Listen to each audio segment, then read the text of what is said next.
With Nick Kostos. Hey, this is Joe Buck, and you have done it. You have found it. You are listening to You Better You Bet. Great decision. This is Bob Costas, not Kostos, but you are listening to Nick Kostos on You Better You Bet. Hi, this is Kevin Harlan of CBS, Westwood One, and TNT, and I'm listening as you do every day to You Better You Bet with the most handsome single man in the radio business. A man who, if I was not married for 38 years, I might consider myself the kind of guy that can electrify a listening audience and a crowd of bystanders watching him do what he does so well each and every day. Continue to listen right here on You Better You Bet. This is You Better You Bet on Westwood One Sports, brought to you by BetMGM.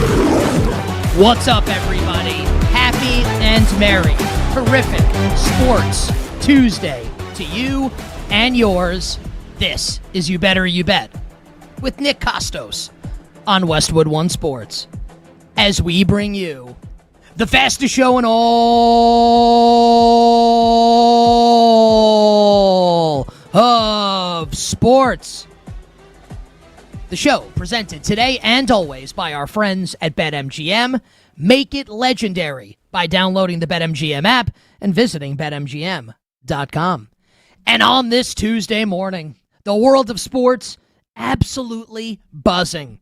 And we are going to get to all the big stories, including why the SEC won't let me be, or let me be me, so let me see. No. Why the SEC is officially the underdog in college football. Don't believe me? we are going to dive deep into the AP Top 25 poll in college football that came out yesterday. The proof is in the pudding. The SEC, now the underdog in college football. We will get into an NL MVP race for the ages. Does PCA equal MVP? We'll talk Pete Crow Armstrong. We'll get into Shohei Ohtani's 2-homer night. And I will explain, unfortunately, why my New York Yankees are very likely cooked as far as getting to or winning the World Series. And I will plead to the NBA. I am pleading right now to NBA Commissioner Adam Silver. After ESPN's report yesterday on Kawhi Leonard and Steve Ballmer, put the damn trade through and get Kawhi Leonard on the Toronto Raptors. Season starts in 2 months. Can we please figure this out? That and more over the course of the next 3 hours here on You Better You Bet. We will close the show as per usual with our bets for tonight in the world of sports. We had a winner last night with the 2008 World Series Memorial Parlay with the Rays and the Phillies. Unfortunately, tough luck losers with the San Diego Padres. How about Carson Bench? A couple gun outs at home plate. Just a ridiculous arm by Carson Bench. 2 would-be runs for the Padres, nullified by the great arm of Carson Bench. They lose the game 2-1. A.J. Ewing with an outfield assist as well. And the Chicago White Sox can't hold the lead against the Cubs in the 9th, and then PCA wins it in extra innings. So tough luck losers last night. We will attempt to do better tonight. 4 bets on the diamond from yours truly in Major League Baseball to close the show.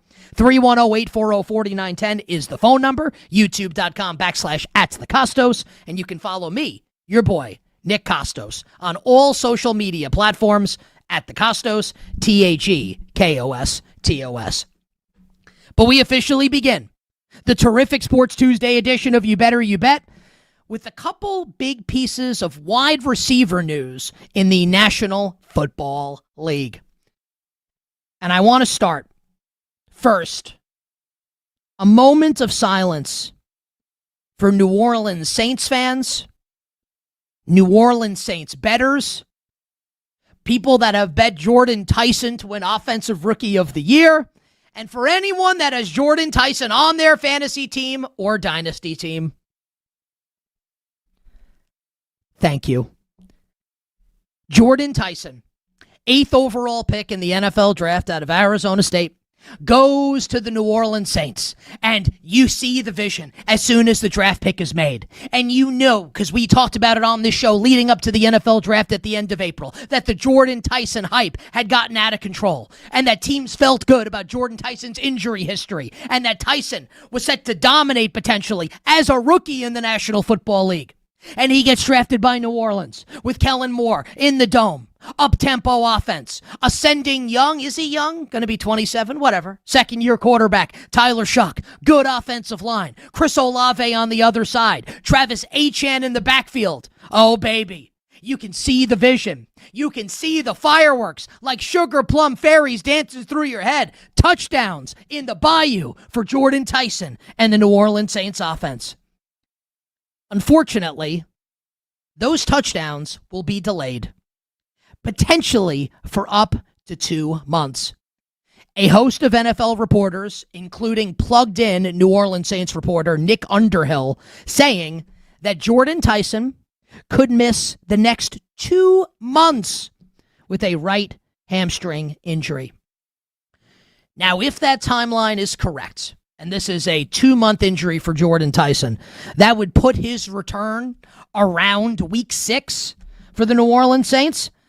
And this injury, because if you'll recall, all the talk in college with Jordan Tyson, when he was on the field, he's obviously outstanding. He's a freak, right? But he had difficulty staying on the field and dealt with hamstring injuries at Arizona State. Apparently, this hamstring injury different from the hamstring injuries that he suffered collegiately at Arizona State. And per Saints head coach Kellen Moore, friend of the show who joined us earlier this offseason, this would have been a hamstring injury that any receiver could have suffered with the way the play went down, pushed out of bounds. It was unlucky, could have happened to anybody. And it's a different hamstring injury than Tyson has had previously. My 2-year-old daughter is obsessed with the movie Luca. The Pixar movie that came out in like 2021. The bad guy in the movie is not really a bad guy, but it's a kid's movie. Ercole is the guy's name. Has a line early in the movie when he says in this broken Italian, broken English, I don't know what's worse. I don't know what's worse. If it's a new hamstring injury or it's an aggravation of all the hamstring injuries that this guy has had previously. This is a brutal injury. There's no way around it. Nick Underhill, again, and I'm shouting him out specifically because he is, if not one of the most respected New Orleans Saints reporters. Underhill saying yesterday that you can't overstate how good Jordan Tyson was and had been in training camp. Well, obviously won't see him again until the regular season. He had been absolutely dominant. And if we're going to assume that Tyson's going to be out, let's call it the first 6 weeks of the season, right? Here's the Saints schedule. At Detroit, week 1, where I legitimately think, and I don't know if I would have gone as far as to make this pick or make this bet, you could have made the case for the Saints to beat the Lions in week 1 in a shootout in Detroit. You could definitely have made that case with Detroit's defense being in the state that it's in and the secondary not fully healthy, especially at the safety position. So at Detroit, week 1. At Baltimore, week 2, good luck without Jordan Tyson up against Jesse Minter. Nate Wiggins and Marlon Humphrey both returning to practice yesterday for the Ravens. For now, Baltimore's defense looks healthy. We'll see about Nnamdi Madubuike. I mean, that's tough sledding for the New Orleans Saints. They're going to be touchdown dogs or more in each of their first 2 games. 3 straight home games from there. Home Raiders, and we think that'll be Kirk Cousins, maybe Mendoza, we'll see. Home to the Atlanta Falcons. And every single division game in the NFC South is going to be high leverage with all these teams grouped pretty closely together. Home to the Vikings. At the New York Football Giants. And then they go to Paris to play the Pittsburgh Steelers. Think about what I've been saying about the NFC South for quite some time. And I think I'm right. And, I want to criticize myself a little bit here, but I don't think it's appropriate to do so, if I'm being honest. And I will always tell you if I'm wrong on something. I have waffled. I'm like a 2-bit curtain-jerking jabroni politician at this point. I'm playing all sides here. I'm on one side one day. I'm on a different side the next day as it concerns the NFC South. Originally, I want to be on the Carolina Panthers. Nick Scorton, done for the year, first training camp practice. The Panthers lose Chris Brazzell. Tough to like Carolina with all the injuries that the Panthers have suffered. Okay, great. I jump ship to the Atlanta Falcons. And the case that I build for Atlanta is Jalen Walker and James Pierce rushing the passer, even if Pierce is going to have a suspension. Tua Tagovailoa, I believe, will be the starting quarterback for this team. And I think with Kevin Stefanski, who I think is a really good head coach, Atlanta should be able to win a bad division. And then get smoked, of course, by the second-place team in the NFC West on Wild Card Weekend. Then Jalen Walker tears his ACL, and James Pierce is suspended for half the year. Now, we did get news like 20 minutes ago out of Atlanta, the Falcons bringing free agent pass rusher Zadarius Smith out of retirement. We thought Zadarius Smith was going to sign in Cleveland with the Browns, return to Cleveland. Instead, he pivots and signs with Atlanta, which tells you the Falcons gave him more money. And Matt Ryan and Ian Cunningham, the front office in Atlanta, I think are desperate. And they should be. Because the way things are shaking out right now, the Falcons are not going to have much of a pass rush, at least to start the year before James Pierce comes back. And in a division in the NFC South, where the Bucs, the Panthers, the Saints, and the Falcons are all grouped pretty closely together, right? Something like losing Jordan Tyson for the first 6 weeks of the season could be a death sentence. Could be for the New Orleans Saints. Because if you were going to make the case for New Orleans, it revolved completely around this idea that the offense is going to take off. Now, I like Brandon Staley as the defensive coordinator in New Orleans. I think Brandon Staley at some point should get another crack to be a head coach in the NFL. This is a story for another time. We don't have to get into the Brandon Staley saga here. But I like him as a defensive coordinator. And I do think the Saints defense is on the up and up. But it's unlikely, in my estimation, that New Orleans defense will be good enough this year to carry this team to a division title, a playoff berth, if the offense is not very good. And I think most people would agree with that. So if you liked the Saints this year, and there are a lot of smart people that like New Orleans, the case is they're going to score 1 billion points. And the offense is going to be really fun. And it's going to be up-tempo. And Chris Olave and Jordan Tyson could emerge as soon as this year as, probably not better than like CeeDee Lamb and George Pickens, probably not better than Jamar Chase and T. Higgins, Puka Nacua, Devontae Adams, one of the best 1-2 punches at wide receiver in the entire National Football League. Now I think about the epic scene in Godfather 2 when Frank Pentagelli gets up there and the prosecution thinks they've got Michael Corleone, Al Pacino nailed, right? They think they've got him. And Frank is going to testify against Michael Corleone. And then they bring his brother to the proceedings to kind of show him, hey, buddy, you better not say anything here. Omerta, silence. And he flips. And he goes, oh, I don't know nothing about any of this. My parents were in the olive oil business with his family. And the case completely falls apart. This is Godfather 2. Basically, for anyone that liked the New Orleans Saints this year, if this injury lingers. And I really hope that it doesn't. Because this was going to be so exciting this year with Tyson and Olave. My sincere hope is that this is a 2-month injury max. Maybe he's able to get back on the field sooner, but if you're the Saints, you can't rush this. You screw this up with a hamstring and he re-aggravates this like he's done for the year, or most of the year at best. And then you're really sunk. You can't have it. So hopefully this is just a 2-month injury and Tyson's able to come back and we get, for more than half the season, the vision of what this New Orleans Saints offense could be. Now, we can discuss what it's going to be while Tyson is out. Sure, the offensive line is pretty good. I like David Edwards a lot. The tackles, Eric McCoy back at center, it's a big deal. I don't think Travis Etienne, the former Travis Etienne, I don't think he's that great, but he's probably a above average NFL running back. Alvin Kamara is still there. And Chris Olave is an absolute stud. Now, assuming he stays healthy, doesn't get concussed, I hope that doesn't happen. Olave should absolutely smash. But now with Jordan Tyson out, the second wide receiver for Tyler Shuck and this Kellen Moore in this offense is going to be Devon Vele. Devon Vele. Sounds like a 90s R&B singer. Devon Vele. Like opening for Genuine tonight is Devon Vele. Before we get to hear Genuine sing Pony, we get Devon Vele opening up for him. Pony is a great song, man. I'm just a bachelor. Really good song. So my hope for the New Orleans Saints, and we are getting big time in the weeds here. But listen, I know a lot of you, 98% of you probably, play fantasy football. My hope is that we get one of these two young receivers to step up for the Saints. Either Barion Brown from LSU, who I have talked to some people in the league about, who insist that he's good. Barion Brown, Barion. And I can't wait to watch Barion Brown and then Bryce Lance make her dance. So Bryce Lance and Barion Brown. I think we're going to learn a lot about the way this Saints receiver rotation is going to look on Saturday in the preseason game for New Orleans, and there'll be joint practices this week as well for the Saints against the LA Rams this Saturday, week 2 of the NFL preseason.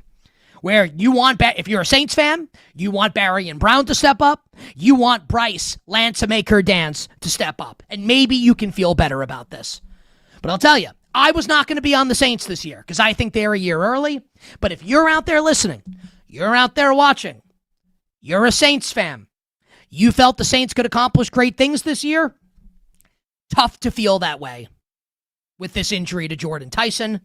Knowing his history with hamstrings, it's hard to get the thought out of your head that this could linger even more than the initial 2-month timeline. I hope it doesn't, but is that fair to say that you could see it lingering knowing his history? And this division has just got so much going on, and like none of it's good.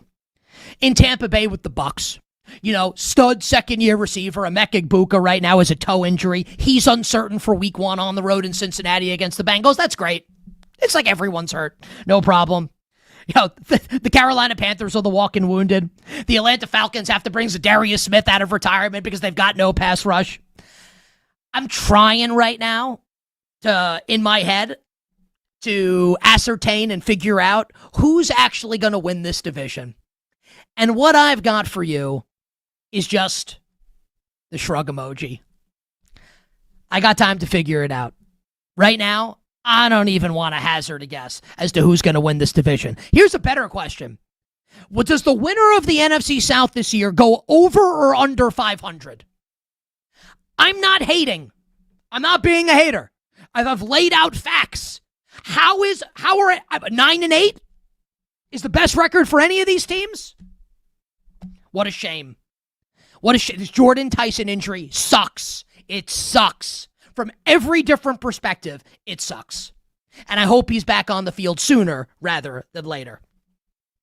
Okay, so that's the piece of wide receiver news in the NFC South. Now let's move to the AFC South, where late last night, and I know this because, I get up really early, so I'm trying to, just to get inside the life of Nick Kostos. Scary thought. Get up early to do the show, not a complaint. Love my job, just a statement of fact. Like, I get up early, right? So I'm trying to get in bed earlier now to try and get into season form. So I go to sleep last night, I get in bed. I had Keenan Allen ends up signing with the Indianapolis Colts late night. I don't find out until this morning when I look at my phone and I've got a bunch of text messages from friends, both in the league and just friends of mine who love to play fantasy football. So the Indianapolis Colts signing free agent wide receiver Keenan Allen, 34 years old, to a 1-year contract worth up to $8 million. Couple quick fantasy thoughts here before we get into the real-life analysis. A lot of people, myself included, very excited about Josh Downs this year in Indy. Michael Pittman's now in Pittsburgh. Josh Downs expected to play in 2 wide receiver sets for the Colts. Can Josh Downs win down the field? Maybe. We haven't really seen it. Josh Downs crushes intermediate, right? Over the middle of the field. Guess where Keenan Allen wins? Over the middle of the field. And Keenan Allen, even though he hasn't lost 1 step, he's lost about 8 steps. He still led the Chargers in targets last year. This is a crusher for Josh Downs. And I like Josh Downs. I like him a lot. This crushes Josh Downs for fantasy. I don't think it crushes Tyler Warren, but it certainly doesn't help him, given that they win in the same spots on the field. Now you have 3 guys, Tyler Warren, Josh Downs, and Keenan Allen, who all win basically in the same area. It is a cluster you-know-what for fantasy football. But as far as real life goes, what does this tell you, the person watching and listening, about Alec Pierce's availability to start the season? That the Colts had to go out and sign Keenan Allen. Now, perhaps you'd like to say, and I think that there's a fair case to be made for this argument, Indy's receivers, once we get past Pierce and Downs, right? Kind of a disaster. It's Nick Westbrook-Akine, great first name, average receiver. Ashton Doolin, the corpse of Laquan Treadwell, who somehow is still on a National Football League roster. So they likely had to add a receiver anyway. But this can't mean good things for Alec Pierce's availability. So just in case you have forgotten, Alec Pierce is this tremendous deep threat for Indianapolis, who and we talked about this a lot during the season last year, especially while Indy was on that white-hot run to start the year offensively, and Daniel Jones was an MVP candidate, and the Colts' offense, statistically, was looking like one of the best offenses this century. That Pierce had expanded his route tree, and he wasn't just a guy who could win down the field. He could win all over the field. Free agency opens. We know the Patriots, the Commanders, other teams were interested in Alec Pierce. The Colts swoop in 4 years, $114 million for Alec Pierce. Then we find out he underwent ankle surgery in March with a 4 to 6 month timeline. Colts head coach Shane Steichen was asked about Pierce's availability. Because he hasn't practiced at training camp. Hey, coach, do you think Pierce is going to play Sunday, September 13th when you guys open the season at home, 3.5-point dogs? That wasn't the question. I'm offering you that context. Against the Baltimore Ravens? His answer, I don't know. I don't know. Well, I do. I shouldn't say I do. Do you think he's going to play? Based on all the information I just gave you? Hasn't practiced? Not going to see him in the preseason? Ankle surgery? Here's Keenan Allen? Do you think he's going to play? I'm not saying he can't. I'm not a doctor. Just like, does this feel like a good situation to anybody? And I believe that I've been really fair with Indianapolis this offseason.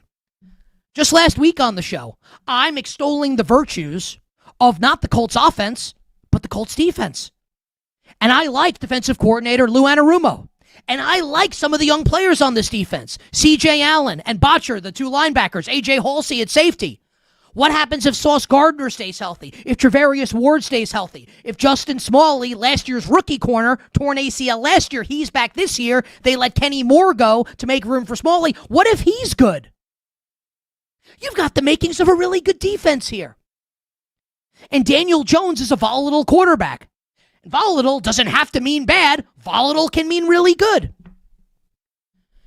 And the Colts are a team, in my estimation, that has big upside, but also big downside. And I look at the rest of this division, the AFC South, and I look at Houston. Houston's defense is going to be so good this year that it's almost impossible for them to be bad. Unless like Will Anderson and Derek Stingley and others all get hurt. Like the defense is going to be too good for the Texans to be bad. Liam Cohen, in my opinion, I think I'm right on this, showed enough last year as the head coach and play caller of the Jaguars, right, where Jacksonville wins the division last year, could have beaten Buffalo and probably should have beaten the Bills on Wild Card Weekend. He showed enough last year where, like, can you imagine a world where the Jaguars are bad this year? Even if you don't like Jacksonville to make the playoffs, and by the way, we have news about 20 minutes ago, Parker Washington, who's been the best wide receiver in camp for the Jaguars, day-to-day with an undisclosed injury, expected to return next week, just like the hits keep on coming here. Like, the Jags are not going to be bad. They might not go 12-5, but they're not going to be bad. Like, they're going to be pretty good. The Colts just have too many issues here for me to love them this year. And I'm acknowledging that there's upside with Indianapolis. Like, I don't think there's upside with Tennessee. And we'll get to the Titans and Cam Ward later this hour. There is upside with the Colts. But this Keenan Allen signing, just like the middle of the field's going to be so damn crowded. Is Alec Pierce going to be ready? And Pierce is the vertical element of this offense. Like, if you're going to have the Shane Steichen offense, you need Pierce going down the field and winning. And also, you need Daniel Jones to be healthy enough to have the quarterback run game. And all of these things are now up in the air. I can't get on the Indianapolis Colts train. I just can't, even if I acknowledge the upside. So NFC South, Jordan Tyson, out maybe 2 months. Indianapolis, here's Keenan Allen. And what does that say about Alec Pierce? What a fun Monday night into Tuesday morning for fantasy football and in the National Football League. We are just getting started here. Terrific Sports Tuesday on Westwood One Sports. So much more National Football League still to come, including what Dallas Cowboys owner Jerry Jones said yesterday that has me feeling all sorts of excited about what could be this season for the Dallas Cowboys. That and more next here on a Tuesday, presented by BetMGM.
looking, looping out of trouble. Trying to set up receivers. He's going to throw against his body to the end zone. Caught. Touchdown. Spectacular. Now, back to You Better You Bet with Nick Kostos, presented by BetMGM on Westwood One Sports. This segment on You Better You Bet sponsored by Progressive Commercial Insurance, protecting your business vehicles 24/7. See if you can save at progressivecommercial.com, progressivecommercial.com. How great is it to hear the dulcet tones of Ian Eagle? Can't wait to listen to and watch Ian and Ross Tucker call games this year on CBS. That call last year, courtesy of Ian Eagle, a Cam Ward touchdown pass.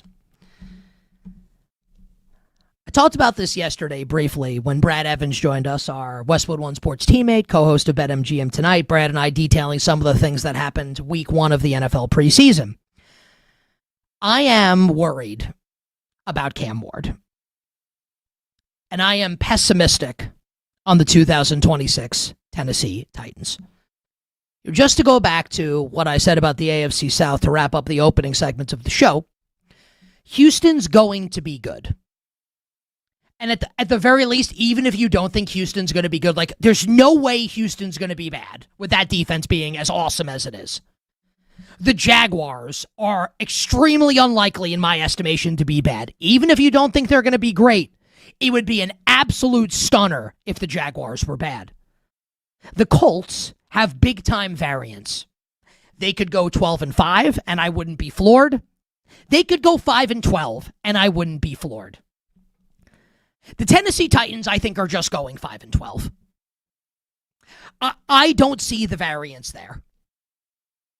And if you wanted to build an upside case for Tennessee, and there are people that are making this case, and I respect some of them, and look, they can be right, I can be wrong, I'm wrong a lot. I don't think I'm going to be wrong on this one.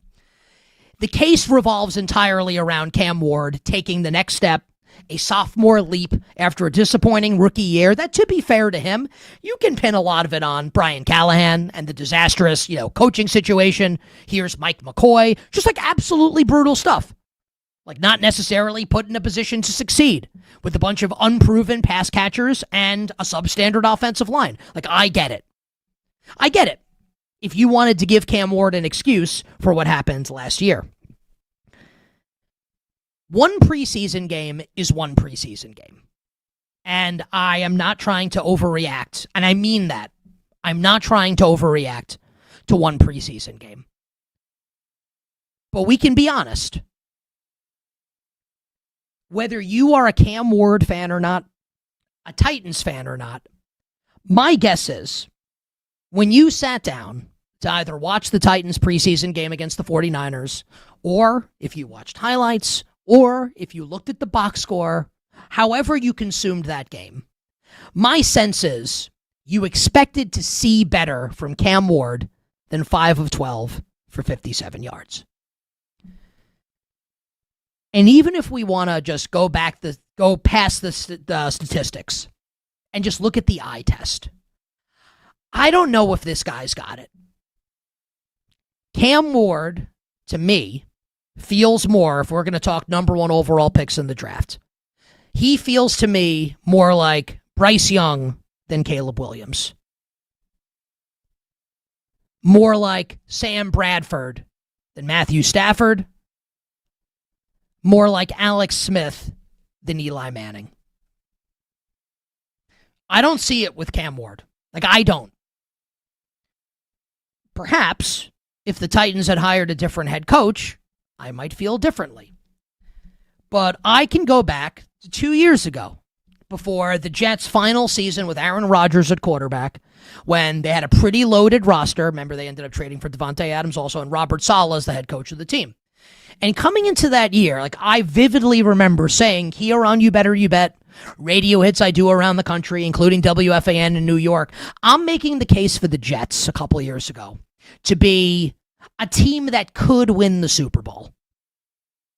And there are not many teams every year that you can actually say this team could win the Super Bowl.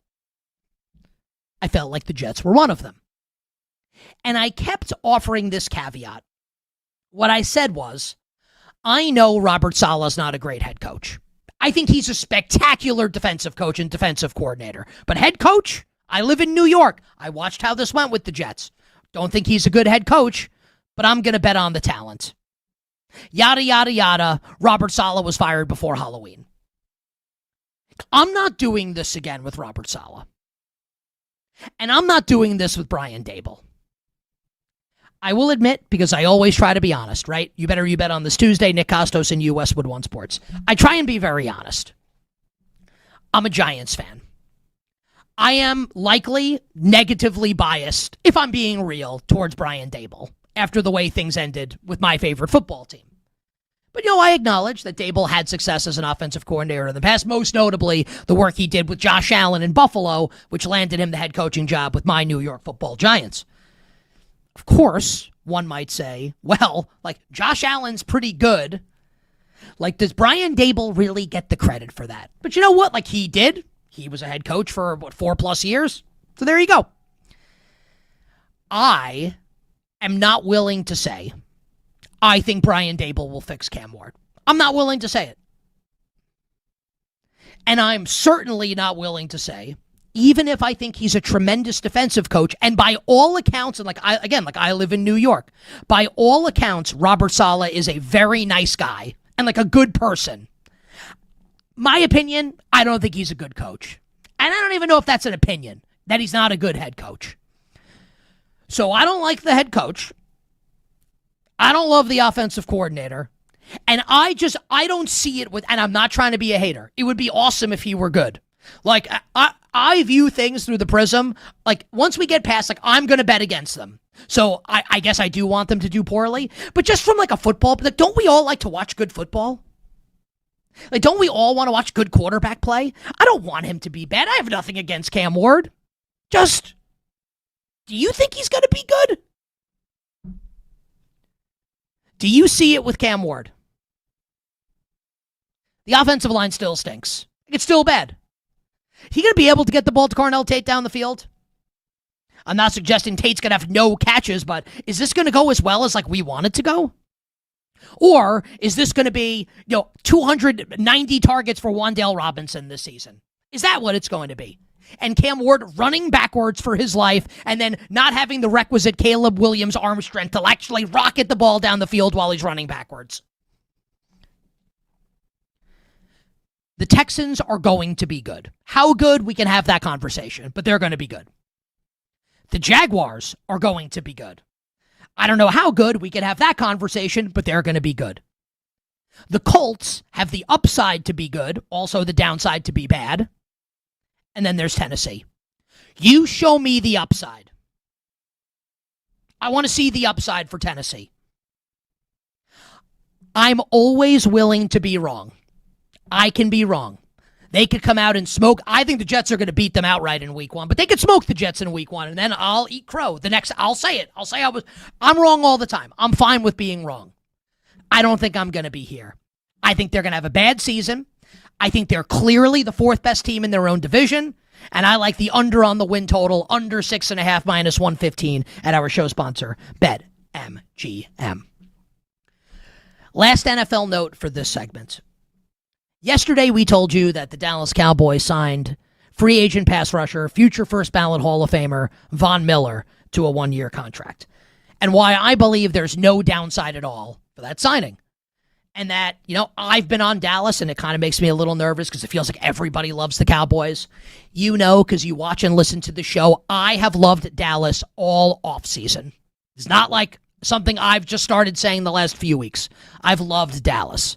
Now everybody loves Dallas, and that makes me a little nervous. But with that being said, I do think the Cowboys have tremendous upside. And my early Championship Sunday pick in the NFC for months has been Niners-Cowboys. We'll see if I end up getting there come a couple weeks from now when we finalize the predictions prior to the start of the season. But I've said pretty consistently that there is a move that I think the Dallas Cowboys should absolutely make. Does Jerry Jones want to continue improving the roster after signing Von Miller? Take a listen to what Jerry Jones said yesterday. Well, I think it's fair to say that if we could improve it, which is almost a cliche, we would, because, again, I'm even more excited today than I was when we started camp that our team is going to be one that if we can have some things go right for us, avoid some injury, we could really be something that we all want to be, and that's a team that's competing. He's right. Even if you hate the Cowboys, you have to admit he's right. If they avoid serious injury, you could say the same thing about any team. If they avoid serious injury, they are poised to be competing potentially at the very end of the year. He's right. Go trade for Max Crosby. Go make it happen. We know that the Raiders are open to trading Max Crosby. How do we know that? They traded him already this offseason. And then the Ravens backed out of the deal at the 11th hour. Dallas clearly felt good enough with Crosby's medical with his knee that they were considering trading for him. Baltimore made the better offer. Now that Crosby's, reputation in the public arena of injuries has been dinged, I don't think it's going to take 2 firsts to get Max Crosby at this point. Do you? Dallas has multiple picks early in the draft next year. Go make it happen. Go make it happen. The Raiders can't win this year. It's not possible. Not in the division they play in. No way. Not with the Chiefs, the Chargers, and the Broncos in their division. No way. Even if Mendoza's good. Not happening. Why would you keep Max Crosby? Why? If you're Dallas, Jerry Jones should be on the phone right now with Mark Davis and John Spytek. And Tom Brady, whoever, doesn't matter. Make it happen. Get Max Crosby to Dallas. Push the chips all in. And try and get back to Championship Sunday for the first time in 3 decades. On the other side, we have an update on this ridiculous Kawhi Leonard situation with the LA Clippers and the Toronto Raptors. And I am going to make a personal appeal to NBA Commissioner Adam Silver to get this done. Please. That's coming up next.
Now, back to You Better You Bet with Nick Kostos, presented by BetMGM on Westwood One Sports.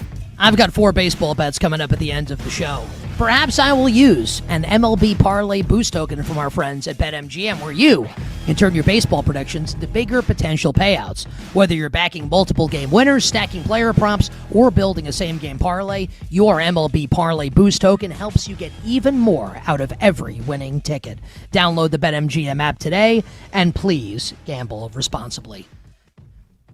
We have a new twist and turn in this never-ending Kawhi Leonard investigation by the NBA. And just to bring people to the start of this, the genesis of this story, Pablo Torre, and I don't mean any of this as a criticism of Pablo. Like, yeah, you want a Pulitzer, I'm sure it's good work. It's just not stuff that interests me. It doesn't mean that you, the person watching or listening to this right now, that you can't enjoy it. It's just not for me.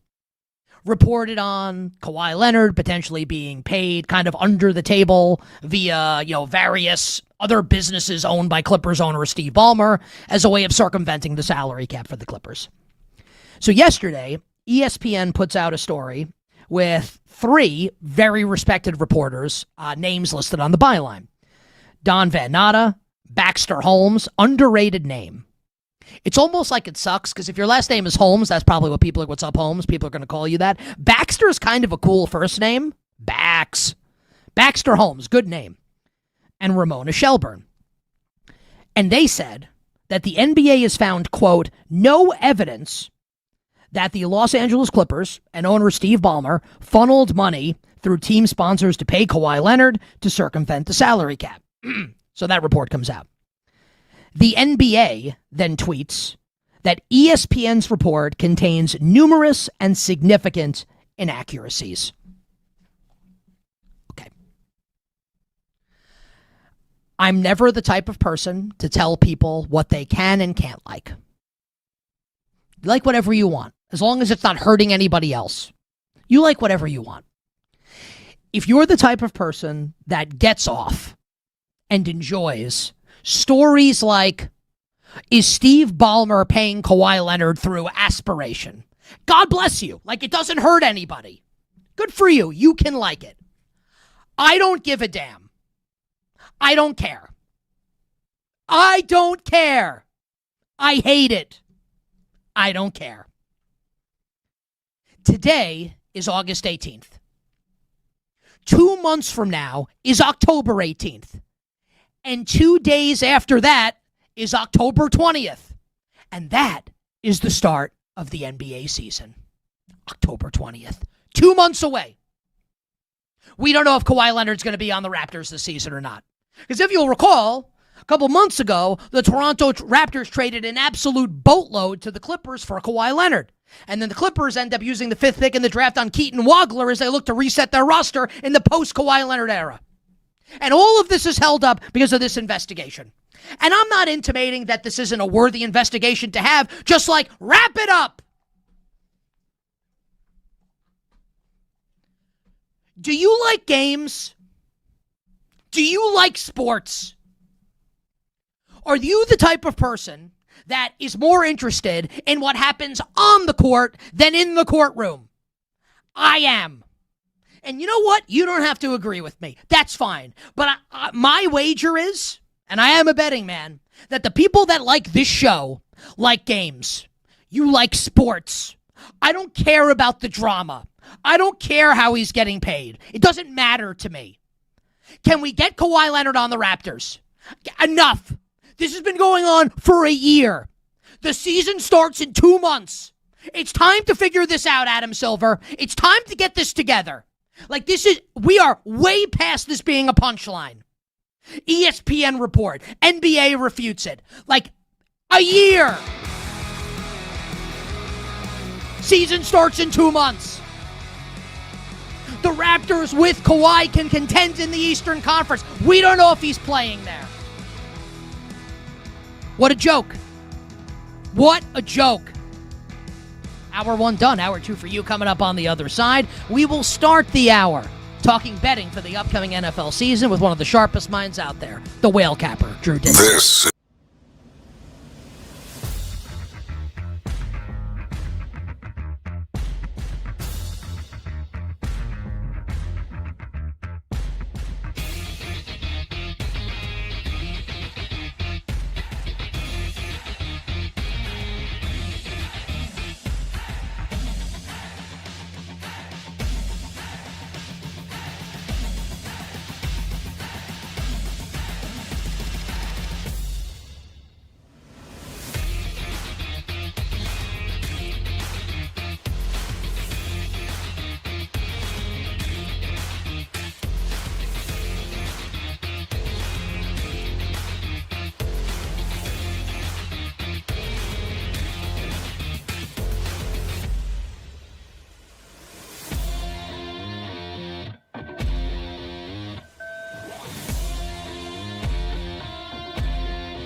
biggest names in the business are on You Better You Bet with Nick Kostos. Hey, this is Joe Buck, and you have done it. You have found it. You are listening to You Better You Bet. Great decision. This is Bob Costas, not Kostos, but you are listening to Nick Kostos on You Better You Bet. Hi, this is Kevin Harlan of CBS, Westwood One, and TNT, and I'm listening as you do every day to You Better You Bet with the most handsome single man in the radio business. A man who, if I was not married for 38 years, I might consider myself the kind of guy that can electrify a listening audience and a crowd of bystanders watching him do what he does so well each and every day. Continue to listen right here on You Better You Bet. This is You Better You Bet on Westwood One Sports. Brought to you by BetMGM. The terrific Sports Tuesday edition of You Better You Bet rolls on. Nick Kostos, our crew, and you here on Westwood One Sports. Love the first hour of the show, even though we started with a couple notes that made me sad. Jordan Tyson out maybe 2 months for the New Orleans Saints. Devastating injury for the Saints. And for anyone who wanted to back New Orleans this year, I think the entire case was kind of built around this offense with Tyson and Olave and the offensive line and Kellen Moore. And now you take Jordan Tyson out of the equation, and this is like that scene at the end of The Godfather 2 with Frank Pendrelli, testifying, and he just goes all of a sudden, I don't know about any of this. The case completely falls apart. The prosecution has lost. I guess they could still win a bad division, New Orleans, but way tougher case to make now if Jordan Tyson is going to be out 2 months, and we know his injury history. Shouldn't surprise anyone. And I don't say this with glee. I don't want it to linger. Would you really be shocked if it did? And then the Indianapolis Colts signing Keenan Allen, which is fine. Also, doesn't have me optimistic that Alec Pierce will be good to go for week 1. And I'll tell you, Alec Pierce plays week 1 for Indianapolis, I'll bet the Colts plus 3.5 at home against the Ravens. If he doesn't play, you have no downfield threat in that offense unless Josh Downs because something he hasn't been at 5'9", and I'm going to like Baltimore in the game. That's how important Alec Pierce's availability is to Indianapolis in that week 1 game against the Baltimore Ravens. We got into the Dallas Cowboys signing Von Miller, why I think they need to really go all in. If Jerry Jones is right, he is, that Dallas can contend this year. Go trade for Max Crosby. Make it happen with one of your first-round picks. Go trade for Max Crosby. The Raiders can't win. Go trade for Max Crosby. And why I am pessimistic this year about Cam Ward, Robert Saleh, and the Tennessee Titans. And wrap the hour begging, pleading with NBA Commissioner Adam Silver. Put the Kawhi Leonard trade through or don't. 2 months from the start of the season. Can we please figure this out? Please. More NFL talk coming up later this hour. We'll get to Major League Baseball, PCA v. Ohtani for NL MVP, and we've got some just tremendous series starting tonight in MLB, and why I think my New York Yankees, unfortunately, may be cooked. But joining us right now to kick off hour number 2 on this Tuesday, one of our absolute favorites, one of the best betting minds out there, sports media or otherwise. You know him. You love him. He's got great hair. The Whale Capper, Drew Dinsick. NBC Sports and the Deep Dive Podcast. On Twitter at Whale_Capper. Drew and his podcast partner, Andy Molitor, releasing tons of NFL previews from a betting perspective. The Deep Dive Podcast, I encourage you to check it out. Both friends of mine and should be friends of yours. Welcome back to the show, my friend. How are you? Oh, thank you, man. That was an absolutely killer opening monologue. You hit on a ton of fascinating points, and it's going to be a great show today. Always. That's that's the thing, right? Even if the show sucks, which it doesn't, I'm going to come on the air and be like, man, didn't that kick ass? Didn't that just knock your socks off for 3 hours? Isn't that the best thing you've ever heard? Okay.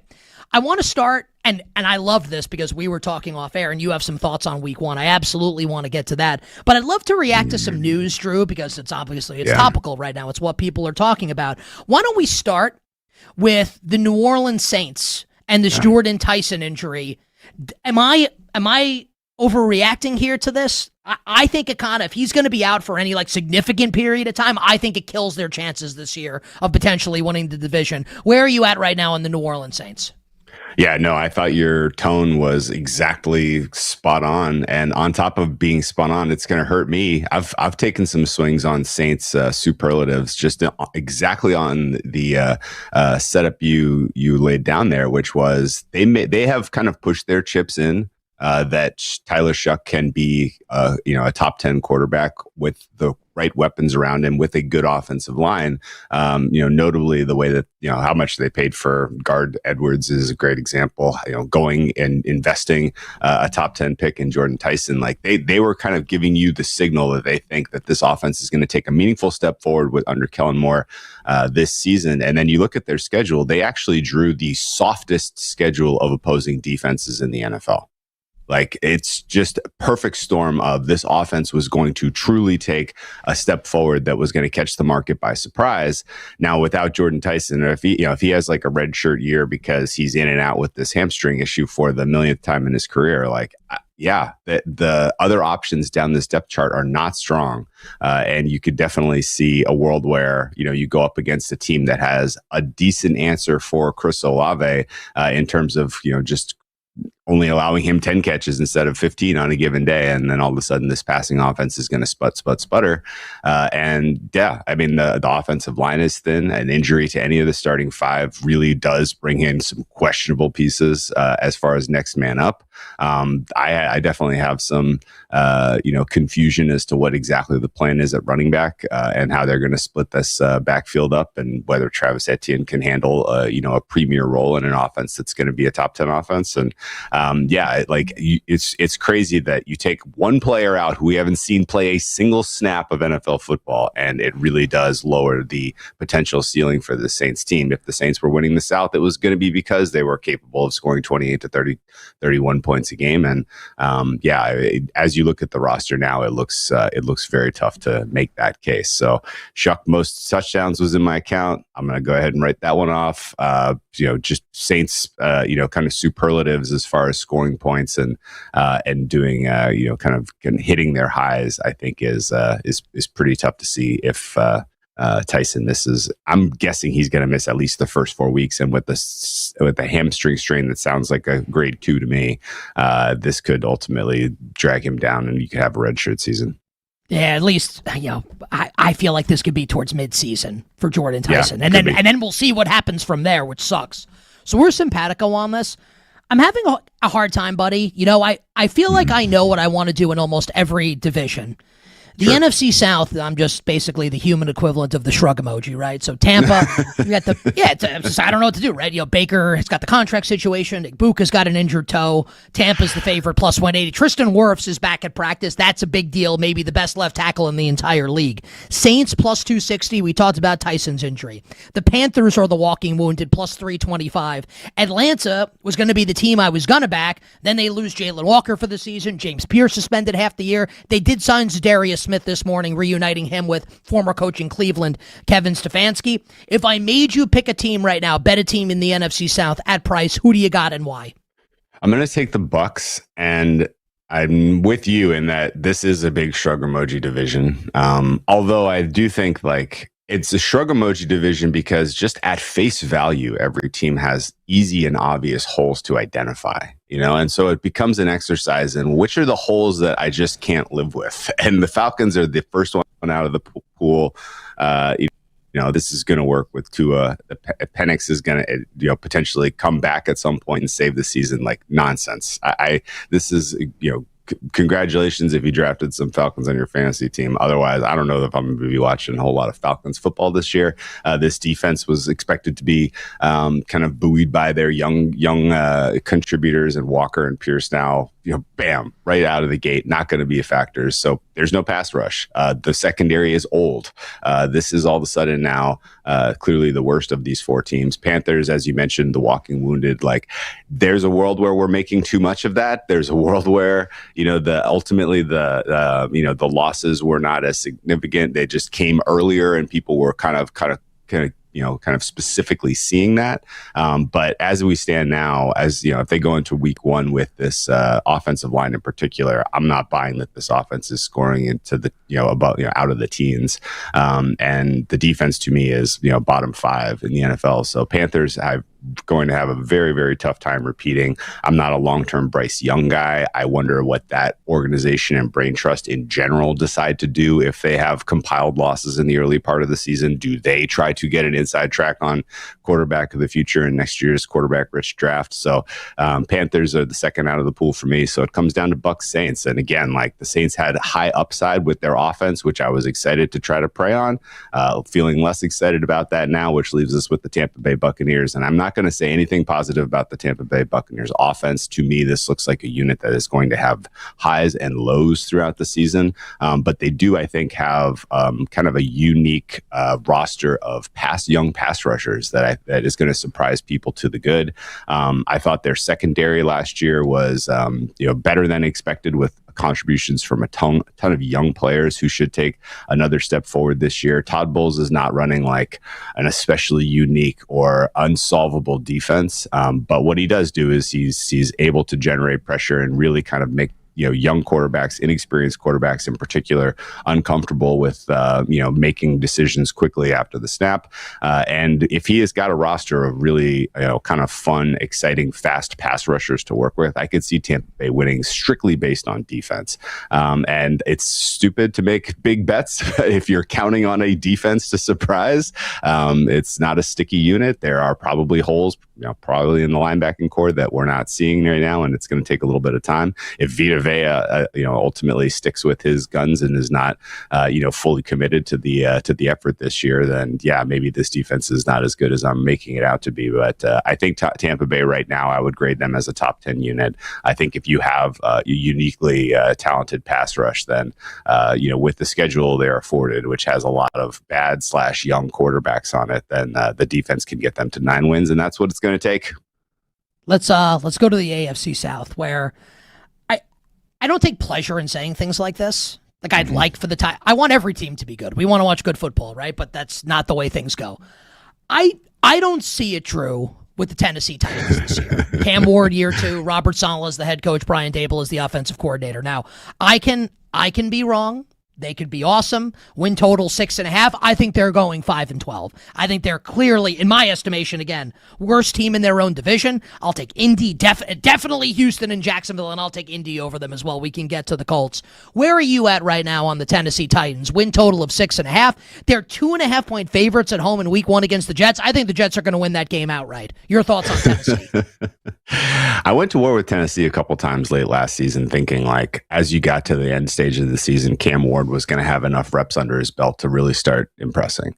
And a couple times I bet him and they came through for me. It was super, super painful. And it's just it was never kind of the comfortable progression that it should have been last year for Cam Ward in year 1, which has me very concerned about him now taking a step forward in year 2 with a completely new offense. Now, are the people that are in the room that are kind of crafting the game plans, are they more responsible adults than the people in the room last year? Obviously, yes. But this Tennessee Titans team has one of the worst offensive lines in football. Cam Ward was not especially able to create out of structure. He was, I think, kind of developed some consistently, bad habits, honestly, for a young quarterback. You saw it in the preseason game last week. You're 100% right. So Like, you know what the bad habit is? Running backwards and then trying to force the ball down the field. I don't love that. Don't want that. I don't love it. And it's an interesting skill set of players around him, but they're not great. They're all developmental pieces. And I think ultimately, like, expecting that Cam Ward's going to take a major step forward in year 2, I think is asking a lot. This could be a year 3 surprise for the Titans. It's not going to be a year 2. I share your sentiment there. The AFC South is a pretty interesting cluster of 3 teams that all have their strengths and weaknesses, a big gap, and then the Tennessee Titans. So, we're simpatico on this. The calling the top of the AFC South, though, is a little tricky. The Texans seem to be the team that a lot of people want to put a lot of chips on heading into the season, and I'm like just kind of shaking my head. Like, this looks like a pretty average team to me. I know that the defense is going to be top 3 just because the personnel is so spectacularly good, but it was Same thing last year, same team last year, effectively on the defensive side of the ball in terms of what made them special. And I don't know that is going to be good enough to distinguish them, because the offense to me still has huge problems. I don't know that. I think if they hit their high as an offense, this is probably league average. I'm not really sure that I see anything kind of game changing. See, what's funny is I disagree with that a little bit. I'm not saying they could be like top 5 offense in the league, but if Stroud plays like he did as a rookie, I'm guessing. So there's some projection here, right? I think the offensive line will be better than it was last year. I don't think it's the 1992 Cowboys, but I do think it will be better. Nico Collins can stay healthy. Year 2, Jaden Higgins. Year 2, Jalen Noel. The run game's going to be better with Montgomery along with Woody Marks. I don't think they're like the greatest show on turf, St. Louis Rams, but if Stroud plays like he did as a rookie, I think they're going to win like 13 games with how good the defense is. You disagree with that, but I wanted to give kind of the counter to what you're saying. Yeah, and again, like it kind of comes down to maybe I'm over. It's possible that I am kind of holding on to an old way of doing things handicapping wise, and I'm very much up weighting quarterback and OC in my overall team rating, and that's just because that tends to be the most better at this predictive than me. part. To be clear, you're better than so. Like for anyone listening, if you're going to want to back one of us here, I would say back Drew. We do have a difference of opinion here, but I think you're right more often than I am with the stuff. To be fair. So if you kind of go specifically through the paradigm of like, everybody can see this Texans defense is going to be just nuts good. They're going to be so good, no question. But the quarterback OC going into the season, they rank in the 20s for me. And I'm going to have my arm twisted that this is a unit that is going to finish above league average if I'm going to, kind of. And maybe I'm just kind of looking at this through a little bit of a sliding scale, which is a lot of people are just picking the Texans to win the Super Bowl. And I'm like, I know, dude. It makes me really nervous. Dude, I like the Texans and the Cowboys this whole offseason. Now I show up in August and everybody loves both of them. And now I'm nervous. Well, yeah, this is the way it goes. This is why when you get in early and you do your work early, you end up second guessing yourself as you get all this feedback. But yeah, I mean, it's like, hey, look, if CJ Stroud is as good as he was as a rookie, if he's better than he was as a rookie, I will aggressively adjust my rating for the offense. And then the defense has a very, very high floor. So, I see the Texans as a very likely playoff team, but I'm not seeing them with this potential upside that people kind of think, oh, this is this year's Seahawks, right? You're just going to get CJ Stroud's just going to do what Sam Darnold did, and he's just going to be good all year. It's like, okay, all right, good luck. They also had Clint Kubiak, the Seahawks, and the Texans have Nick Haley, to your point. Thank you. I didn't even mention Nick Haley. To be fair. Well, you did mention the QB offensive coordinator. Yes. Haley's the offensive coordinator. I didn't say it by name, but yeah, I need to No one knows who he is. It's okay. I need to see proof of concept that guy has a pulse. Jacksonville Jaguars look like an incomplete team to me. I am very, very worried about that offensive line. It's a bad unit, and now they're potentially losing McCarry. Like this could specifically undo that offense. He might be out the whole season. Was going to be their starting guard. It's a back surgery. I just saw this, so I need to do some digging on this today. But you can't afford to lose him. I would guess conservatively out half the season, conservatively, if not more. That sounds right. And people don't, I don't think people really kind of understood how, Liam Cohen kind of overcame some of the weaknesses with the offensive line last year towards the end of the year, and really just kind of pushing the, scramble button for, T-Law was sort of the magic there. Jags look fragile to me. If you're putting T-Law at risk, and if he's got a bad offensive line in front of me, that could go pretty squirrely on the offensive side. So I'm buyer beware on the Jags. And then the Colts are really, really, really impossible to handicap right now, because I'm expecting to come into the season with a less than 100% Daniel Jones throwing to a less than 100% wide receiver core, which was their strength last year.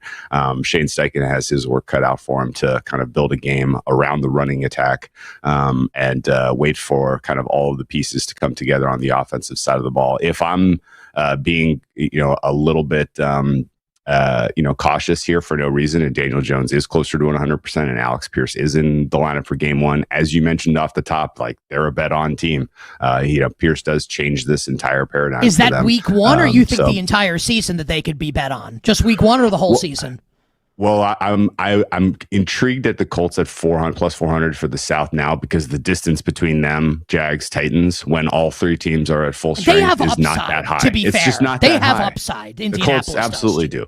No question they do. But I also am kind of expecting a little bit of a slow rollout for them, and that we may be into October before we're kind of fully convinced that this is a full strength unit. So I haven't bet them now. I think the schedule sequencing does give you a pretty obvious entry point for them around week 4 or 5, and so I'd like to see Daniel Jones kind of get through week 4, the international game against the Washington Commanders, where right now they're expected to be 1.5 point dogs. Okay, that does not agree at all with my ratings. No way.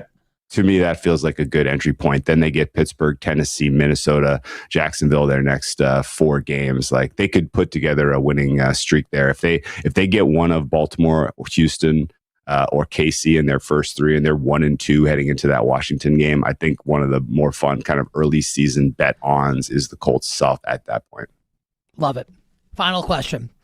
I know, because we talked about it off air, that you have a couple bets already for week 1. You don't have to give us the whole Megillah. If you had to give us your one favorite bet as it stands, with the acknowledgement that we're a month out and injuries can happen and things can change, this is just less, hey, go put the mortgage. Don't do that. Gamble responsibly. More that, hey, we have someone here who's really respected and really good at this, sharing his thoughts with us. If you had one bet that you'd like to give to our audience right now at the rationale behind it for week 1 in the NFL, what is it and why do you like it? Yeah, it's going to be a total. Sorry if you can't get more than $5,000 down on this. I'm guessing that the members of our audience are not necessarily looking to put $5,000 down on August 18th on an NFL total for September 13th. I think we're in the clear here. It's tough. It's tough getting a fill on a week 1 total even now. It's just surprising as much liquidity is out there in football. The 1 p.m. kick on Sunday, Tampa Bay at the Cincinnati Bengals. Total right now sitting at 51.5. That's too high. The kind of perfect storm here of these. Everybody, a 51 point total is high. Okay, and it really is like, oh, we got 2 good offenses and 2 bad defenses, and like that's kind of the general like whiffs that I think a lot of people get from Cincinnati and Tampa. But I am like exactly opposite. I think both of these offenses are a hair overrated. Certainly Tampa Bay's offense is overrated. There's a world where there's no Egbuka out there week 1. And then, okay, like we might actually kind of get some potential false signal where people over adjust on the Cincinnati Bengals defense. But the Bengals defense to me looks quite strong. I think that the way that last season went for the Bengals was fascinating on the defensive side of the ball. Through the first half of the season, Al Golden takes over and was running one of the least understandable defensive concepts and schemes that we've ever seen, with linebacker play that was so subpar that it was grading out as maybe one of the worst defenses that had ever taken the field in the NFL. Like, they were on track for like historically bad. And then you get to the second half of this season where ironically they played a lot of the more difficult quarterbacks in their schedule. Lamar Jackson twice, Josh Allen, Drake May. And then all of a sudden, like, Golden swaps out a couple of linebackers. He gives a couple of journeyman cornerbacks some opportunities to try to improve the secondary. And then they swung on a dime. And they were like a very clearly league average through the back half of the season against a tougher schedule. Now you add Dexter Lawrence to the picture, and you take out a player like Trey Hendrickson, who I thought was very clearly taking every running snap off and like resting, waiting specifically for the pass rush opportunities to try to kind of get the glory and get his next contract. And now Dexter Lawrence anchoring a defensive line that is young and talented, and just Al Golden in year 2 with a concept that makes sense. I think Cincinnati's defense is a bet on right now, with people kind of rating them in the 30s and they should be more like in the mid-teens. And going up against a Baker Mayfield offense with the offensive line that you mentioned, like they need a healthy Tristan Wirfs out there, and I'm not sure we're there yet with him. They need a better performance from their interior offensive line to stop Dexter Lawrence. I'm not sure we're there yet. So for me, at least, this is kind of a great in the trenches. The defensive lines have the advantage over the offensive lines on both sides of the ball here. I'm very convinced of that. And when you have a total in the 50s, but the advantages just schematically and talent-wise exist on both defensive lines, this is potential to be a much, much lower scoring game than the market's making it out to be. So I took under 51.5 there, and I would bet that all the way till it crosses 50 and not really be sweating it. And just remember what we talked about yesterday. Since the first drive of the preseason, they've been saying all offseason, it's not a secret, they want to run a lot more under center. They run play action on the first drive of the preseason, and Orlando Brown gets beaten like a drum and Joe Burrow gets buried. Now here's like Reuben Bain, built in darkness, rushing the pass. I love this opinion. Drew, you're the best. Deep Dive Podcast. Check it out. NBC Sports on Twitter at @whale_capper. My friends, stay well. We'll catch up before the start of the season, I hope. Best of luck. Enjoy the rest of your show. Our friend, the whale capper, Drew Dinsick, joining us here on You Better You Bet. I love that thought on the under in the Bucs-Bengals game. And, I think the Jets are going to beat the Titans in week 1. Jets money line. I don't need the points. And I've said this, and I'm not going to spoil. Drew has an opinion on Dolphins Raiders. I'm not going to spoil it because I don't know if he's talked about it on his show. Miami is going to beat the Raiders in week 1. Malik Willis and Devon Achane, the two of them combined are going to run for 200 yards on the Raiders defense. So I'm ready, baby. I'm ready for week 1 in the National Football League. Great stuff from our friend Drew Dinsick. On the other side, we will turn our attention to Major League Baseball and this epic race for National League Most Valuable Player, PCA v. Shohei Ohtani, why the Yankees may be cooked, and why the vibes are high right now in Flushing. And more NFL later this hour on a Tuesday on Westwood One Sports.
is a really good offense. Here's a swing and a drive. Right field. It's gone. It's a really good offense because of that guy, Pete Crow Armstrong. The 2-1. High fly ball. That's to right. That's back. That is gone. Ball game. PCA walks it off in the 10th.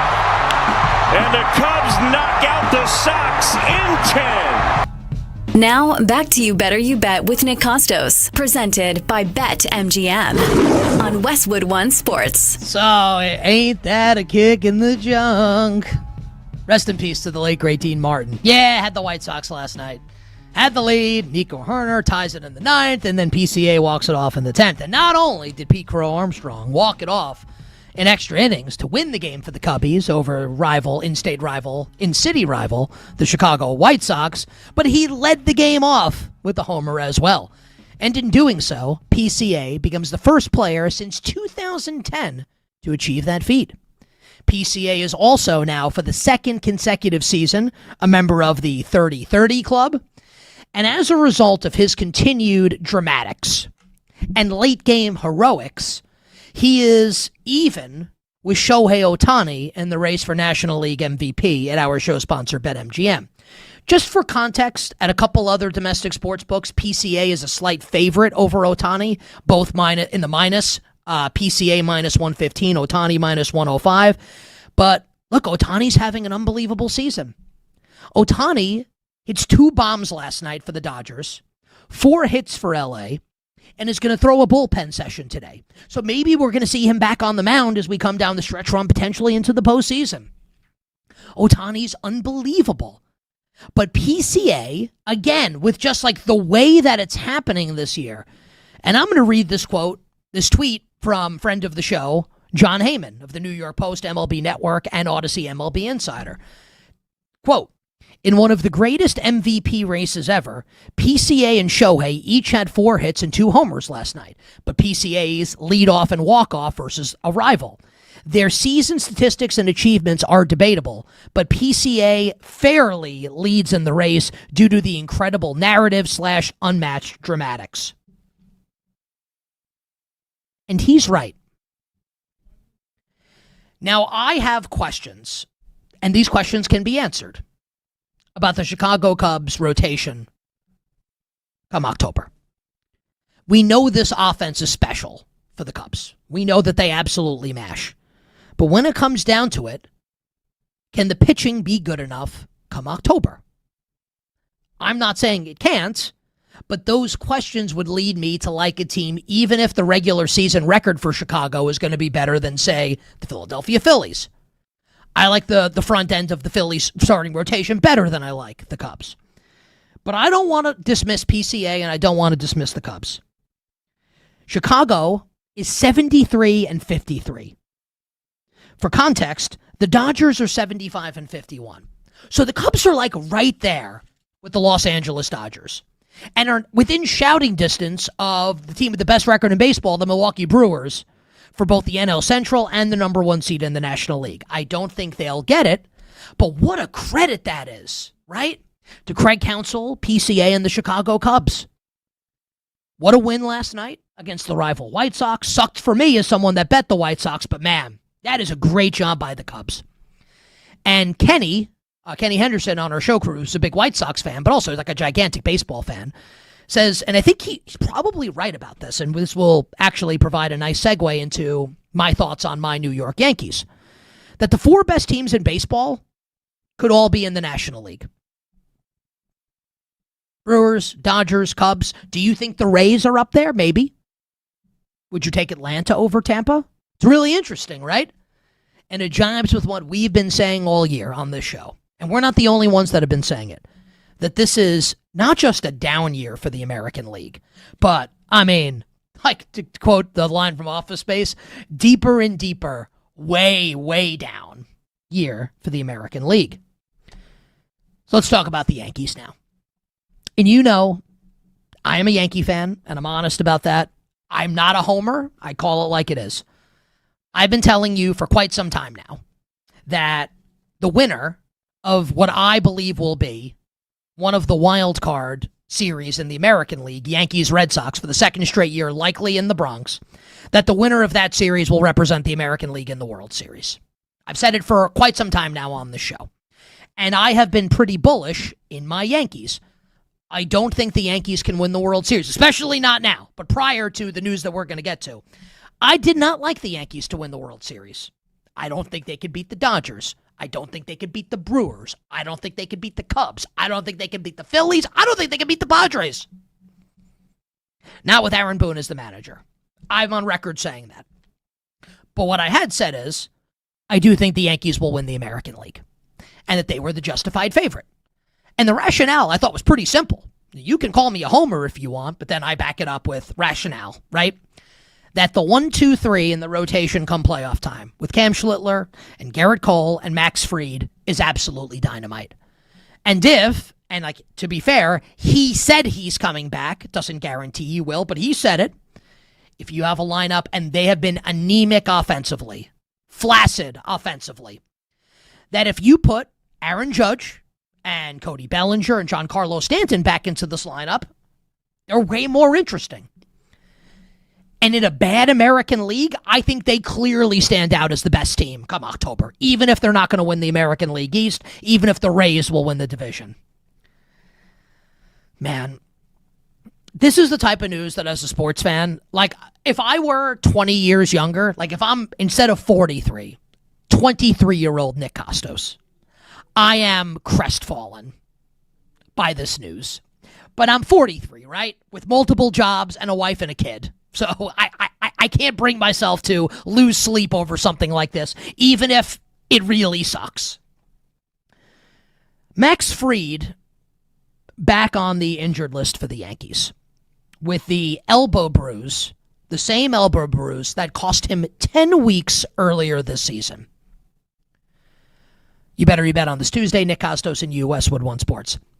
Our friends at the New York Post and otherwise are calling into question, fairly I believe, Max Fried's availability to return this season. Because if you're going to play this out, let's say it's 10 weeks. Like it's another really long absence for Max Fried. Again, it's the same injury that cost him over 2 months earlier in already this season. That like puts you right up against the World Series. It's a crushing blow. It's a crusher. It's not necessarily a death blow for winning the American League. But I mean, I didn't think they were going to win the World Series, but you could have made the case. I don't think it would have happened. But hey, you get to the Fall Classic against the Dodgers or the Brewers or the Braves or the Cubs or whoever in the NL, and you're tossing out Schlittler, Cole, and Fried. You could make the case for the Yankees, even if I wouldn't. You could. Okay. Now we're going to replace Max Fried with Carlos Rodon. So, Fried on the injured list just as Carlos Rodon gets activated off of it. This is like a sick joke. Should be like a lyric. If Alanis Morissette wants to do a remix of the song Ironic, that's what this would be. Carlos Rodon off the IL and Max Fried out for 10 weeks. Isn't it ironic? It is. And it sucks. Sucks for the Yankees. It's horrible. Because if Rodon gets activated, and he's going to start tonight against the Orioles. Spoiler alert, I think the Orioles are going to beat the Yankees tonight. I'm betting Baltimore. Because if Rodon comes off the injured list, and he's healthy and Fried's healthy, okay, now Rodon can be your 4, and Will Warren or Ryan Weathers can kick to the bullpen, and that was kind of the plan. Now we don't know if we're going to see Max Fried again. Who, by the way, is in the second year of a massively long, and I'm actually going to look, I think it's 8 years. I want to make sure I have this right. I believe it's an 8-year contract. I've just Googled this, and I'm waiting now because AI takes over everything. So now AI is thinking a little longer here for the answer to a very simple question. How long is Max Fried's contract? I'm not getting the answer. Amazing. Great stuff by the internet. I believe he's in the second year of an 8-year deal. An 8-year contract for the New York Yankees. Feels bad. Like, doesn't feel great. So, yep. I'm off the Yankees, probably to win the American League. Sadly. I absolutely do not believe that they can win the World Series. And I'm a Yankee fan telling you that, and it absolutely sucks. And it also sucks to say, as a Yankee fan, that the vibes in Queens are better right now than the vibes in the Bronx with the New York Mets. Don't look now, and this can be, I think it's a fun conversation spinning to next year, and also I think it's a fun betting conversation as well. Since the August 3rd trade deadline, it's a little over 2 weeks ago, the Mets, when they traded like a ton of their veteran assets, right? Not all of them, but a bunch, are 10-3. The offense is mashing. They've won 4 straight games. And we saw last night, and if you haven't seen these highlights, just go on social media and find them. Carson Bench, the Mets right fielder, had 2 insane throws to home plate to gun out potential runners scoring for the San Diego Padres. And I, of course, bet the Padres, and that stunk. A.J. Ewing, another Mets rookie outfielder, had an outfield assist to third base as well. So the kids do look like they're all right now for the New York Mets. And I'll just ask this question. If the Mets had fired Carlos Mendoza earlier in the season, would they be in the playoff hunt right now? It doesn't necessarily matter. I just think it's a fun thing to think about. And we are now entering, speaking of fun things to think about in Major League Baseball, a really great time of year on the baseball calendar. Tonight, these are some series, some games that will be played between playoff hopefuls, right? The Yankees are in Baltimore against the Orioles. I think the Orioles are going to win. We have Toronto at Tampa, Jays at Rays, and Toronto starting to surge. We have the Diamondbacks at the Red Sox, the Mariners at the Brewers, and the White Sox and the Cubs, obviously continuing their series. And last thing here, just on Arizona. Kind of a strange and potentially sad situation going on right now with the Diamondbacks. All-star second baseman Ketel Marte has been placed on the restricted list by Arizona. This happened last year also. Marte did not show up for last night's game, an 11-1 Arizona loss at Fenway against Boston. Didn't show up for the game. Diamondbacks manager Torey Lovullo saying after the game that he doesn't know what's going on, that Marte is fine, that he's okay, but he hopes that this is going to get resolved, and he seemed emotional. Marte has been open about some mental... I'm not trying to speculate. Something's going on here. I hope that he's okay. I'm saying that. I hope that he's okay. The sports show, right? We talk about the games. Arizona's in a dogfight right now with the Phillies and the Padres. That's 3 teams for 2 wildcard spots in the NL.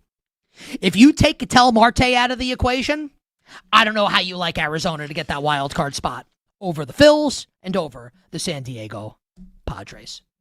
Quick break coming up next. Quick hitters around the National Football League, including a potentially bad situation for the New York Jets. And I'm not even talking about Breece Hall here on Westwood One Sports.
Now, back to You Better You Bet with Nick Kostos, presented by BetMGM on Westwood One Sports. 4 baseball bets for me coming up at the end of the show. I already told you I like the Orioles against Carlos Rodon and my Yankees.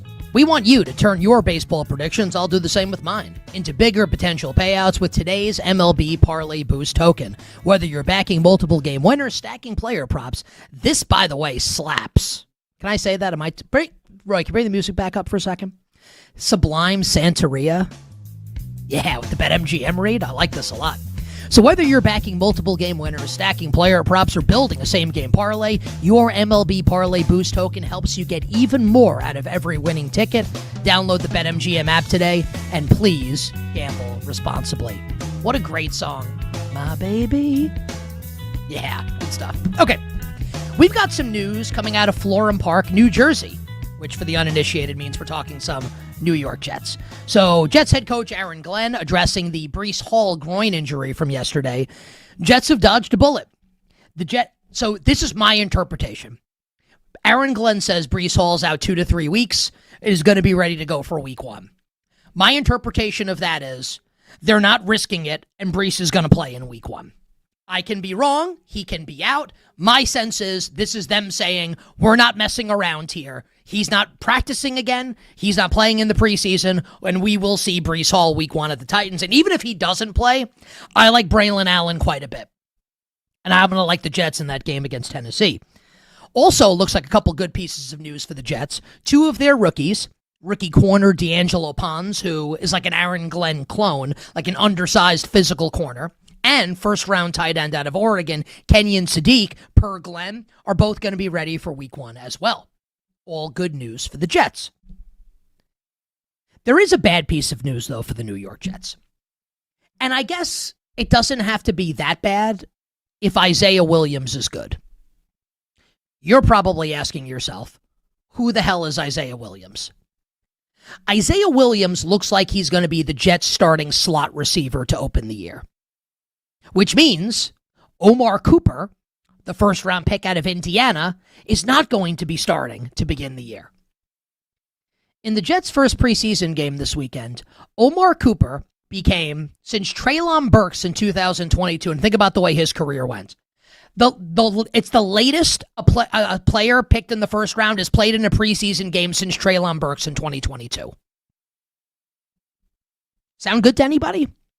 That Omar Cooper's playing in like the late third quarter, fourth quarter of a preseason game. Guy was a first-round pick.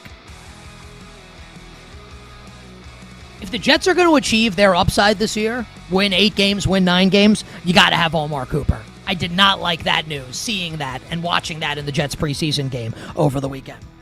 Power Hour, Final Hour coming up next. All our bets for tonight. We'll take a look at the AP Top 25 in college football, but we're talking NFL to start the hour with our friend Connor Allen from 4 for 4 and BetSperts. Keep it locked right here.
Now, back to You Better You Bet with Nick Kostos, presented by BetMGM on Westwood One Sports.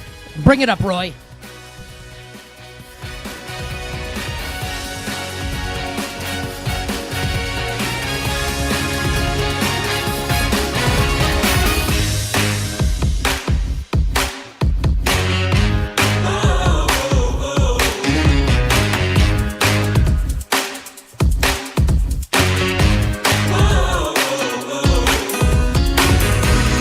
Final hour.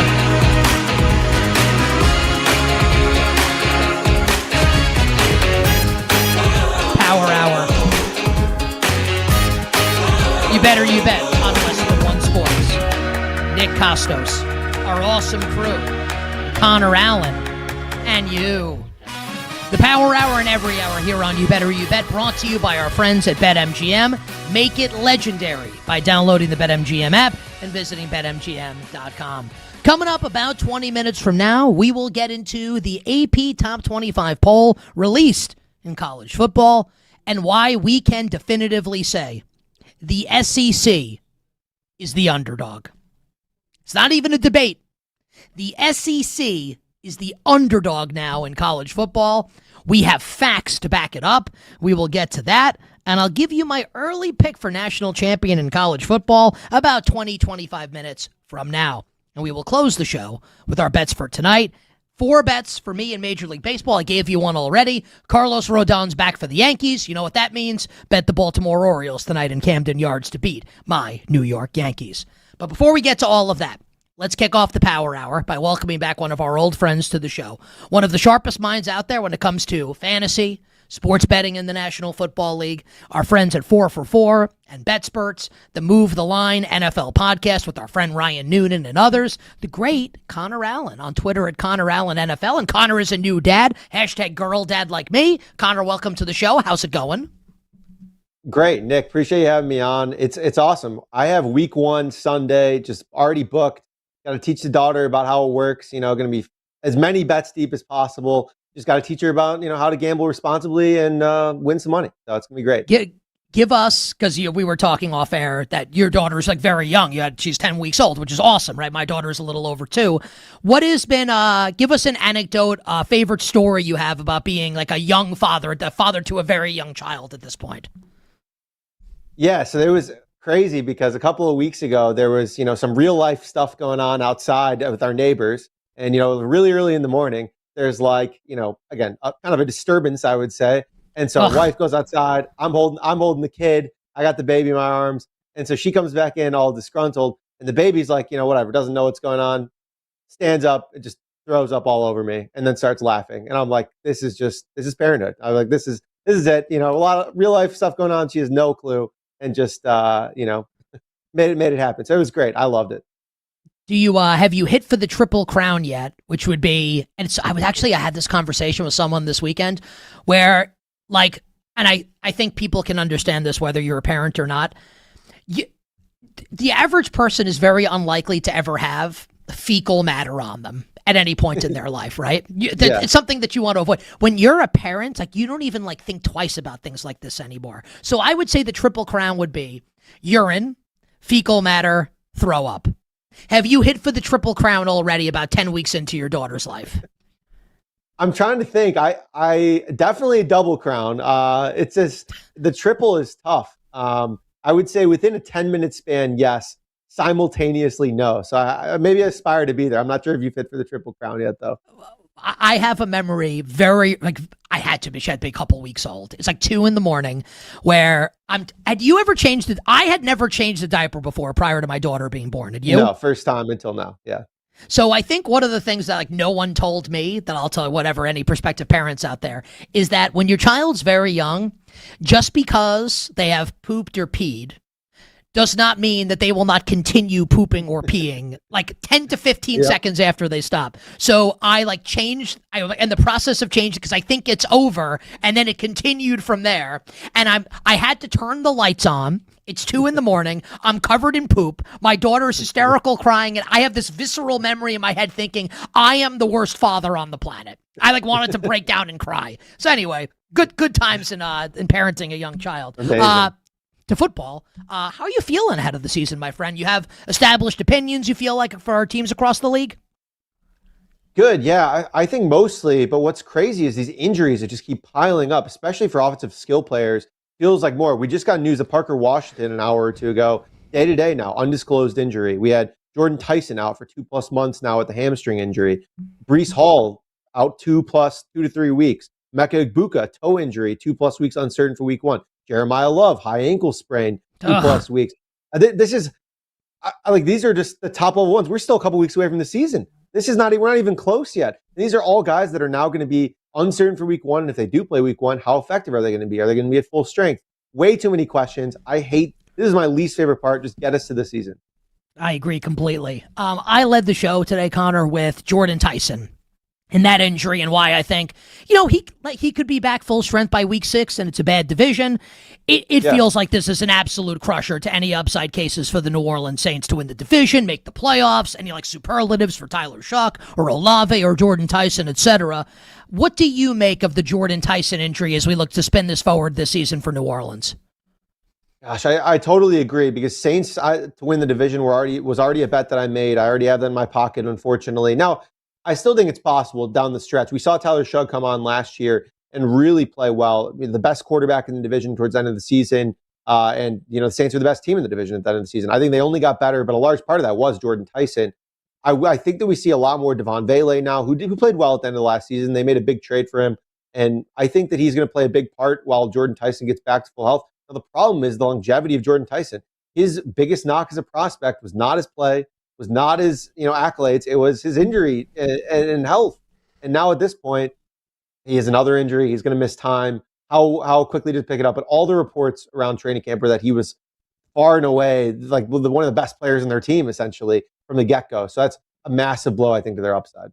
If you had to bet right now, the winner of the NFC South, who would you take of the 4 teams and why? Gosh, I think it'd probably have to be Tampa, and I don't particularly like them. I think it's just the Tyson injury and everything there is tough. Now, if we get positive news on Tyson, I think that he matters just so much to this team. It's still like 3-1 plus 270 on to find for the Saints to win the division. But I think the Bucs right now, probably just the best team. Baker last year was just beat up so bad. And then Ibuka's returning from injury now as well. I think that could matter potentially, but Godwin should be healthier. I think that they're just probably the best team on paper. So if I had to make a bet, it's probably them. I shared an opinion. I think this is the first time I've gone public with how strong I feel about this opinion. I did it in the first hour of the show today, and I'm going to be against the Tennessee Titans this year. I like every team in the division better. I'm not particularly into Cam Ward. I don't like Robert Saleh. I like the under 6.5 wins for the Tennessee Titans. Where are you at right now on Tennessee, Connor? Yeah, it's so interesting because high level, you look at the Titans and you see a second-year quarterback who got more weapons, and the offensive line is better, and a new coaching staff that you could hypothetically talk up. But then you look at who's actually on the field and what they've done, and there's major red flags everywhere. The offensive line right now projects to be one of the worst, even though they had some moving pieces there, and that's a massive detriment. The running back room, we have no idea. The receiving room, Carnell Tate, I think, was a little bit overdrafted. You had Wan'Dale Robinson, it's just not enough. And then Calvin Ridley's really, really old. And it looks like, the preseason tape from Cam Ward was disastrous. It was so bad. And that type of continuation for him is a real dagger. As you mentioned, the division's tough. I think that they are the clear worst here. Now, there are some scheduling pieces that I think they can get a couple wins, but you need 7 wins. That has to be a real team that is close to 500 essentially to hit the over here. And I don't think the Titans are ready for that, to be honest. I agree with you. So we're simpatico on the Tennessee Titans having a bad season this year in the AFC South. Let's make this a little more general, and I'll just toss this to you. Give me, let's do season long first, and then I want to get to week 1. This can be a player future. This can be a team. This could just be an opinion on something that's going to happen. Give us a strong betting opinion that you have as far as the NFL season is concerned this year. Yeah, let's go with the player opinion here. I think Matthew Golden, 750 plus yards at plus 210, and then 1,000 plus yards at plus 400 is really interesting. All the early reports that he's going to be playing in 12 personnel for the Green Bay Packers. Came on strong last year at the end of the year. Now you have no Romeo Doubs. You have no Dontavian Wick. So he's going to play a ton. Obviously, former first-round pick. Is he any good? I don't know, but I'm willing to get 2-1 to find out if he's even okay to get 750 yards. That's nothing for a guy playing full-time in an offense. Now, I think Jaden Reed and I think Christian Watson, when healthy, will probably also be somewhat productive too. But again, there's enough left there with 135 plus targets being left behind from last year for, I think, Golden to slide in here nicely and have a good season. So I like some of his alts here. And that's kind of just my overarching strategy with these season-long player props is I bet a ton of unders. And then when I like a player, I don't just take the minus 110, which Golden's around like 620 yards season long. I like taking the plus money here because the research shows if they go over, it's 25+% median and 35% on average.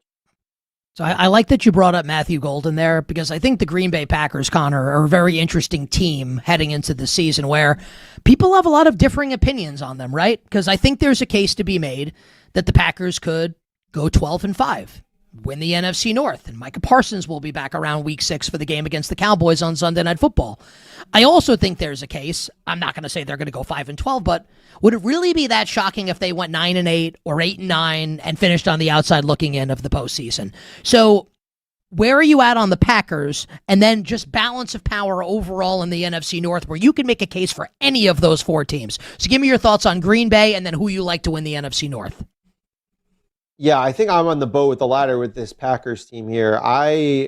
Their offensive line is not looking good entering the season.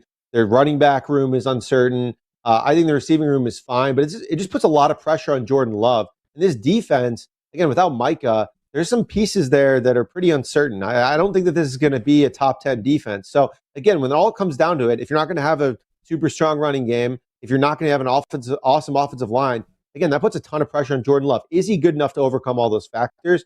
I have questions. I think that he's a good quarterback. I don't know if he's a great quarterback. I don't know if he can overcome some of the issues that we project there. So they're not my favorite team. I like the under and their win total. If I had to pick a team here in the NFC North, I think the Lions probably win the division, even though they're not going to be necessarily an awesome team. Their schedule is just crazy easy. I mean, I took them to win, have the most wins in the league, most wins in the NFC, because they feel like a team that even if they're not going to be the best team in the league, they could easily win 12, 13, 14 games just by being better than everyone else. And I think that that's basically week in, week out. If you look at their full season schedule, they're better than everyone else except for, some of the teams in the division are going to give them a run for a couple games, but the rest is pretty easy. So, and I also think the Vikings are a little bit underrated here. I think that if Kyler Murray ends up being anything okay, the roster has some pretty interesting points here where there's I think a 10-1 future here. It's like Lions, Vikings, first and second here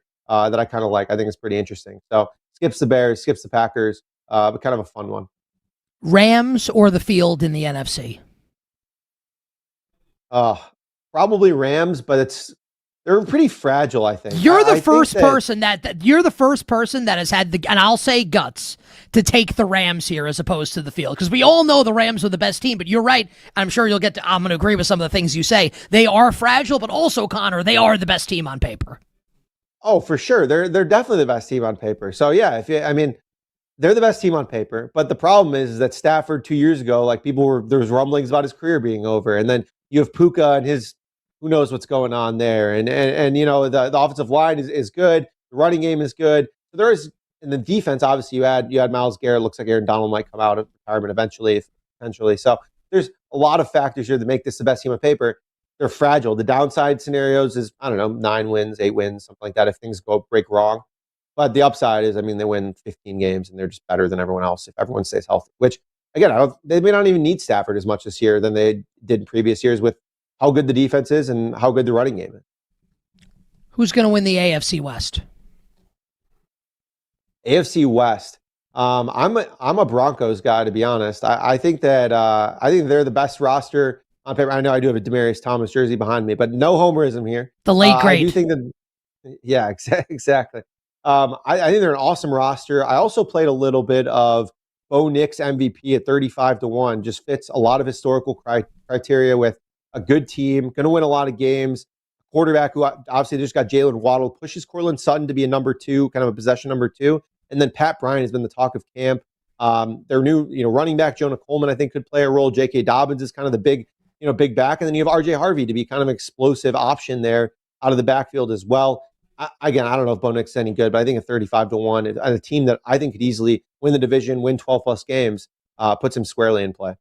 So if you like the Broncos to win the AFC West, what are your expectations for the Chiefs coming off a down year where they missed the playoffs?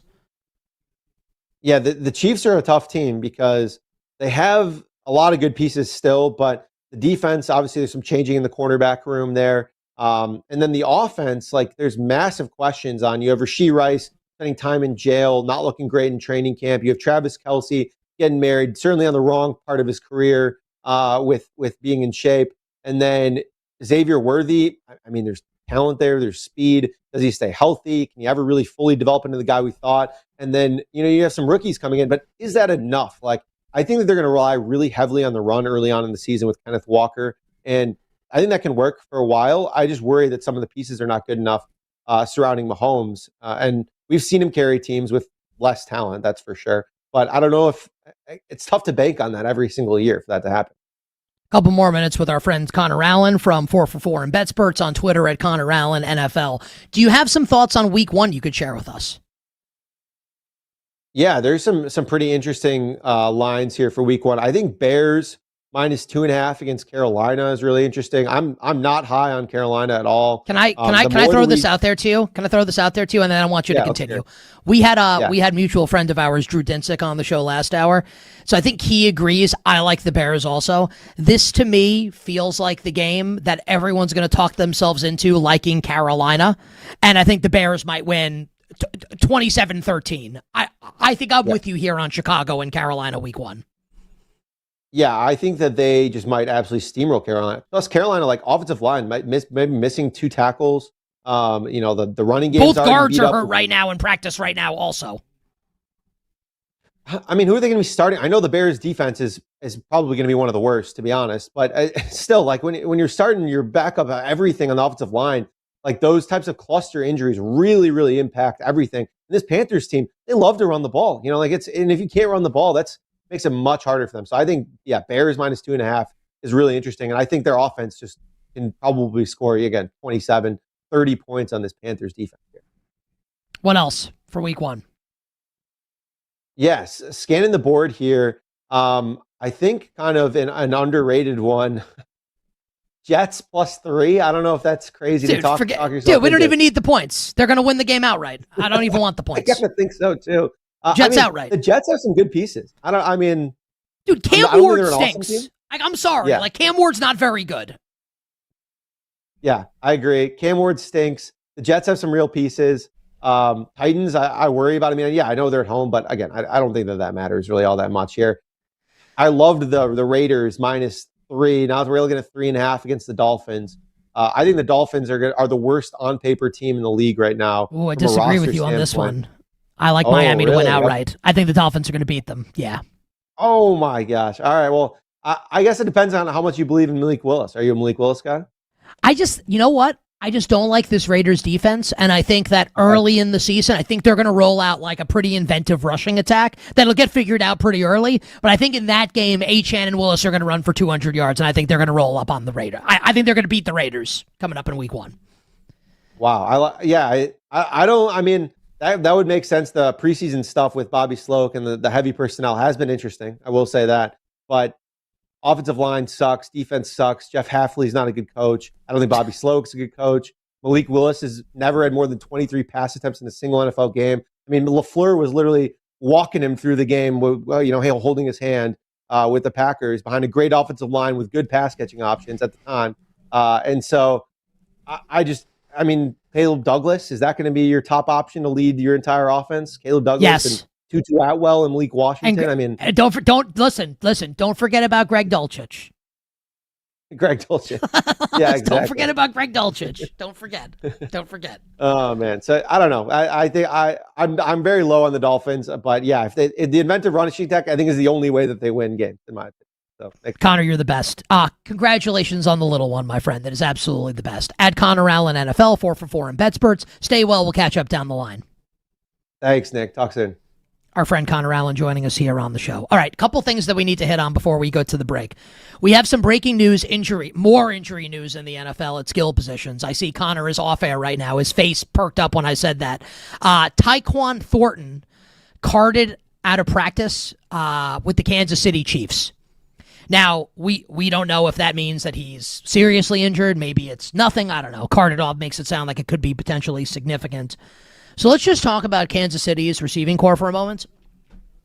It's not that Tyquan Thornton is Tyreek Hill. Like, he's not. He is a pure deep threat. That's pretty much all he does. But that's a pretty important role, especially in this offense. And consider the Chiefs brought him back this offseason. They brought him back. Like, they clearly liked him. And he averaged over 20 yards a reception last year from Patrick Mahomes.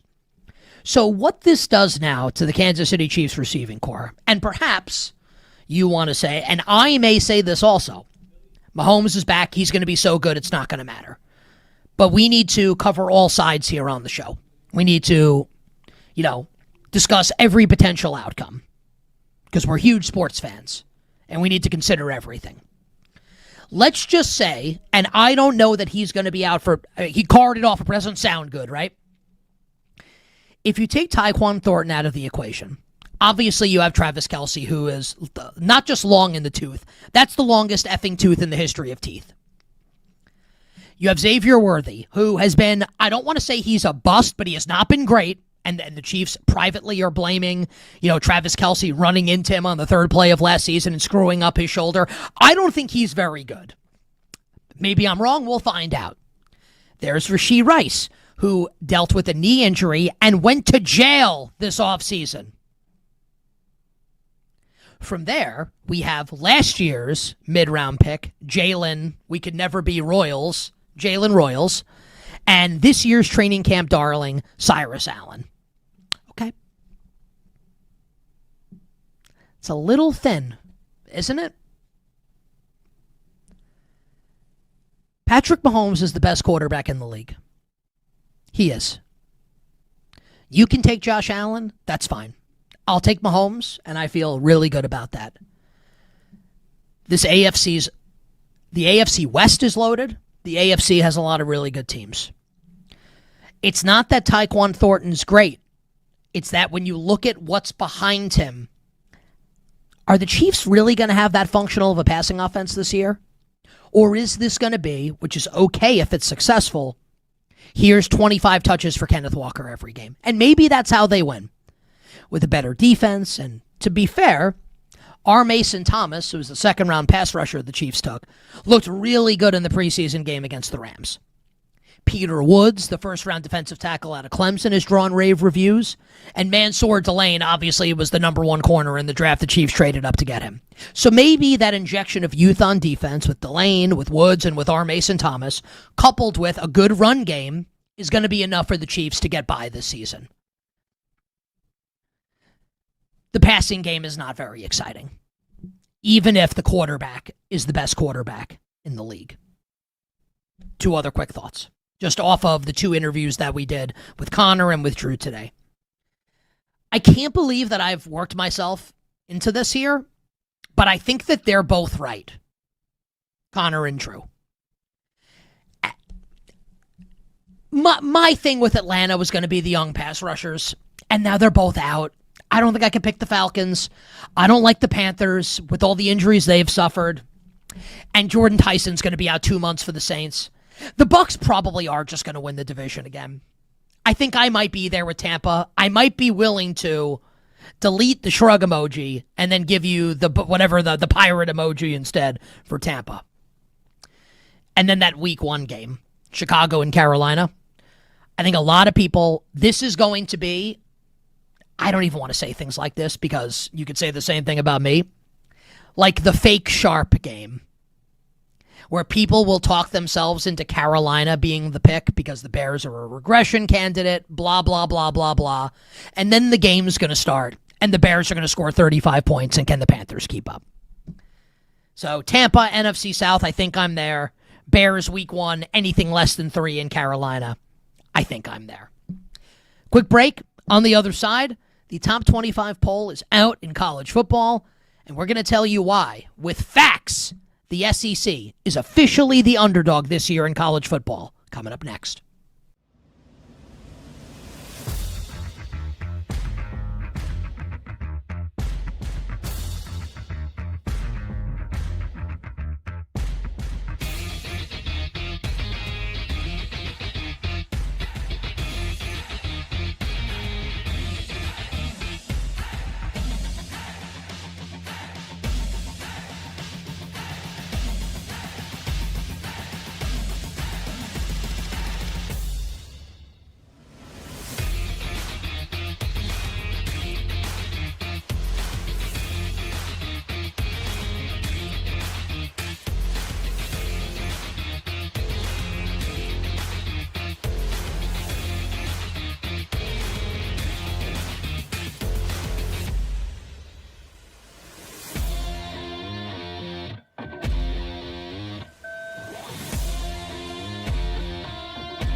First drive netted a touchdown for Ohio State. Saying back to pass again.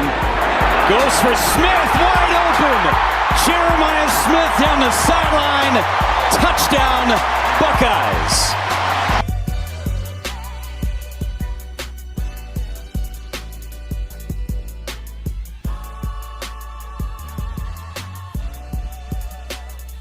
This segment on You Better You Bet, sponsored by Progressive Commercial Insurance, protecting your business vehicles 24/7. See if you can save at progressivecommercial.com. Progressivecommercial.com. Fox Sports, courtesy of The Call. Jeremiah Smith, Julian Sayin and Ohio State, number 1 in the nation per the AP Top 25 poll, which dropped yesterday. Here is the top 10, and then I will give you a couple other notables from the top 25. In order, Ohio State, Oregon, so 2 Big Ten schools. We have Georgia, the first SEC team is 3.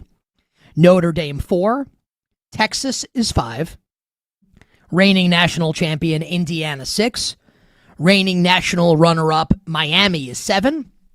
Texas A&M 8. Ole Miss 9. Oklahoma 10. Some other notables. LSU with Lane Kiffin is at 11. Alabama and Kalen DeBoer 13. USC is 14. Michigan with Kyle Whittingham and Bryce Underwood is at 16. Matt Campbell and Penn State 18. There can no longer be any question that the SEC is the underdog in college football. And the Big Ten is now the big boy on the block.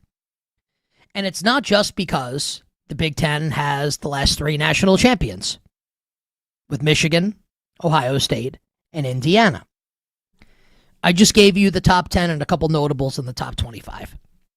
See if you can figure out right now what is notable about the teams that received first place votes in the AP poll. Ohio State, 40. Oregon, 14. Notre Dame, 6. Indiana, 8. And Miami, 1. What do those teams who receive first place votes all have in common? None of them play in the Southeastern Conference. The SEC this year, not only, and I don't think that's that notable, that they don't have the number 1 team in the country entering. That can happen, obviously, right? But don't even have a school that received even one first place vote. And there are a lot of people in the college football media, including our friend Andy Staples from On3, who can't believe that Georgia and Texas did not get one. Georgia or Texas didn't get one. Georgia's absolutely stacked. Gunnar Stockton returns at quarterback. Kirby Smart is on the short list of best coaches in the nation in college football. By all accounts, Texas is one of the best teams in the nation. Arch Manning is the co-favorite to win the Heisman Trophy. Texas is loaded.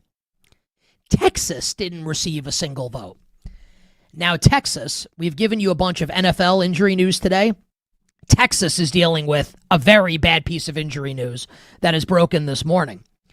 Texas left tackle Trevor Gooseby is expected to undergo an MRI to determine the severity of a non-contact knee injury suffered in practice. Gooseby was first-team All-SEC last season. So I have no idea if he's going to be out for a long time, but obviously if he is, that is a big loss to the Texas Longhorns. Can you imagine a world where the SEC doesn't even have one vote? One vote for a team in first. And what's even crazier about that, does anyone really want to disagree? Sure, like maybe you want to make the case that Texas's overwhelming talent on the roster is worthy to get them into the number 1 spot.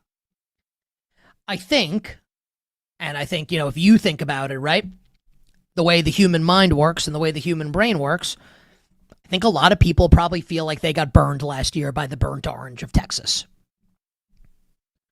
And it's tough to trust Sark. Not that he's not a good coach. And like we talked about yesterday on the show with our friend Chip Patterson from CBS, Texas is back. Like, we don't have that conversation anymore. Is Texas back? Texas is back. But this is not about Texas being back. This is, can Texas win the national championship? And I'll just give you my opinion. I would say no. I don't trust Steve Sarkisian in a big spot. And I can be wrong. You know, things aren't true until they are in life. So maybe Sark becomes that. Ryan Day won a title. I don't know if a lot of people thought that would happen. I did. But I don't know if a lot of people thought that was possible a couple of years ago. And then there's Georgia.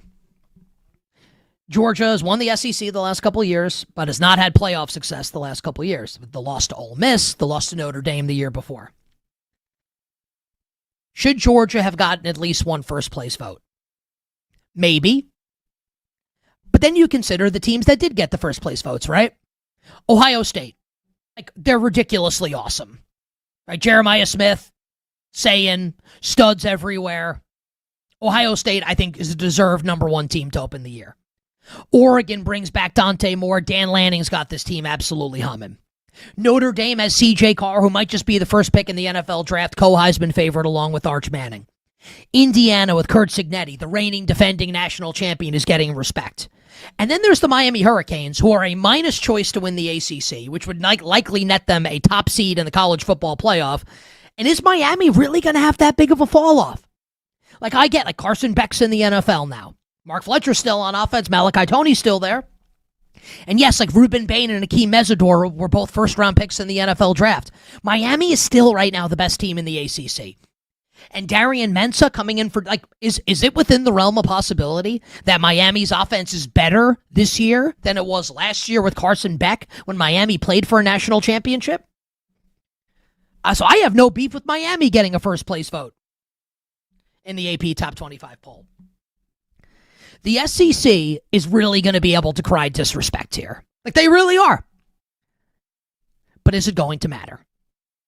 Be honest. Would you take, if I gave you Georgia and Texas as a group, like as two teams, would you take Georgia and Texas over Ohio State and Oregon? Which twosome is better? Ohio State, Oregon, Georgia, Texas. How about this?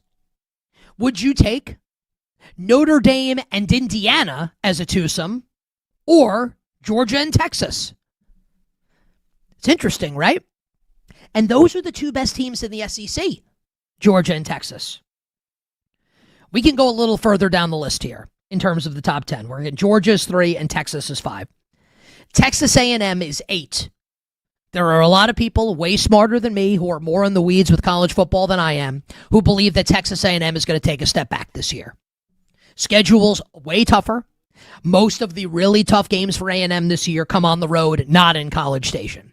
So A&M, I'm not saying that A&M definitely does take a step back, but I think the expectation amongst a lot of really smart people is A&M will not finish the year as the 8th-ranked team or better, like they opened the year as, number 8. And, like, let's be totally transparent about this. Ole Miss is a huge question mark. Now, they had the magical run to the college football playoff semis last year after the Lane Kiffin nonsense and Pete Golding takes over and Trinidad Chambliss is awesome and now he's back. We have no idea. And there's a flip side to this, which is he's awesome, in which case Ole Miss can be great. Excuse me. We have no idea if Pete Golding's a good coach. None. Number 9 team in the country. Play Louisville early in September. Louisville's ranked 24th. Can Louisville win that game? Now, I like Oklahoma a lot. Chip Patterson came on the show yesterday, and he loves Oklahoma. He thinks Oklahoma's going to be a playoff team. And if Chip speaks, I listen, because the two of us have won a bunch of bets together over the years on win total overs. But like the top of the SEC this year is, I think, objectively not as good as the top of the Big Ten. It's not. Again, I'll ask, Georgia and Texas or Ohio State and Oregon? I can be wrong. Texas plays Ohio State in week 2. Texas can win that game. I don't think they will. I'll take Ohio State to win that game right now, like I did last year and Ohio State won. I'll take Ohio State. I can be wrong, but I think I'm going to be right.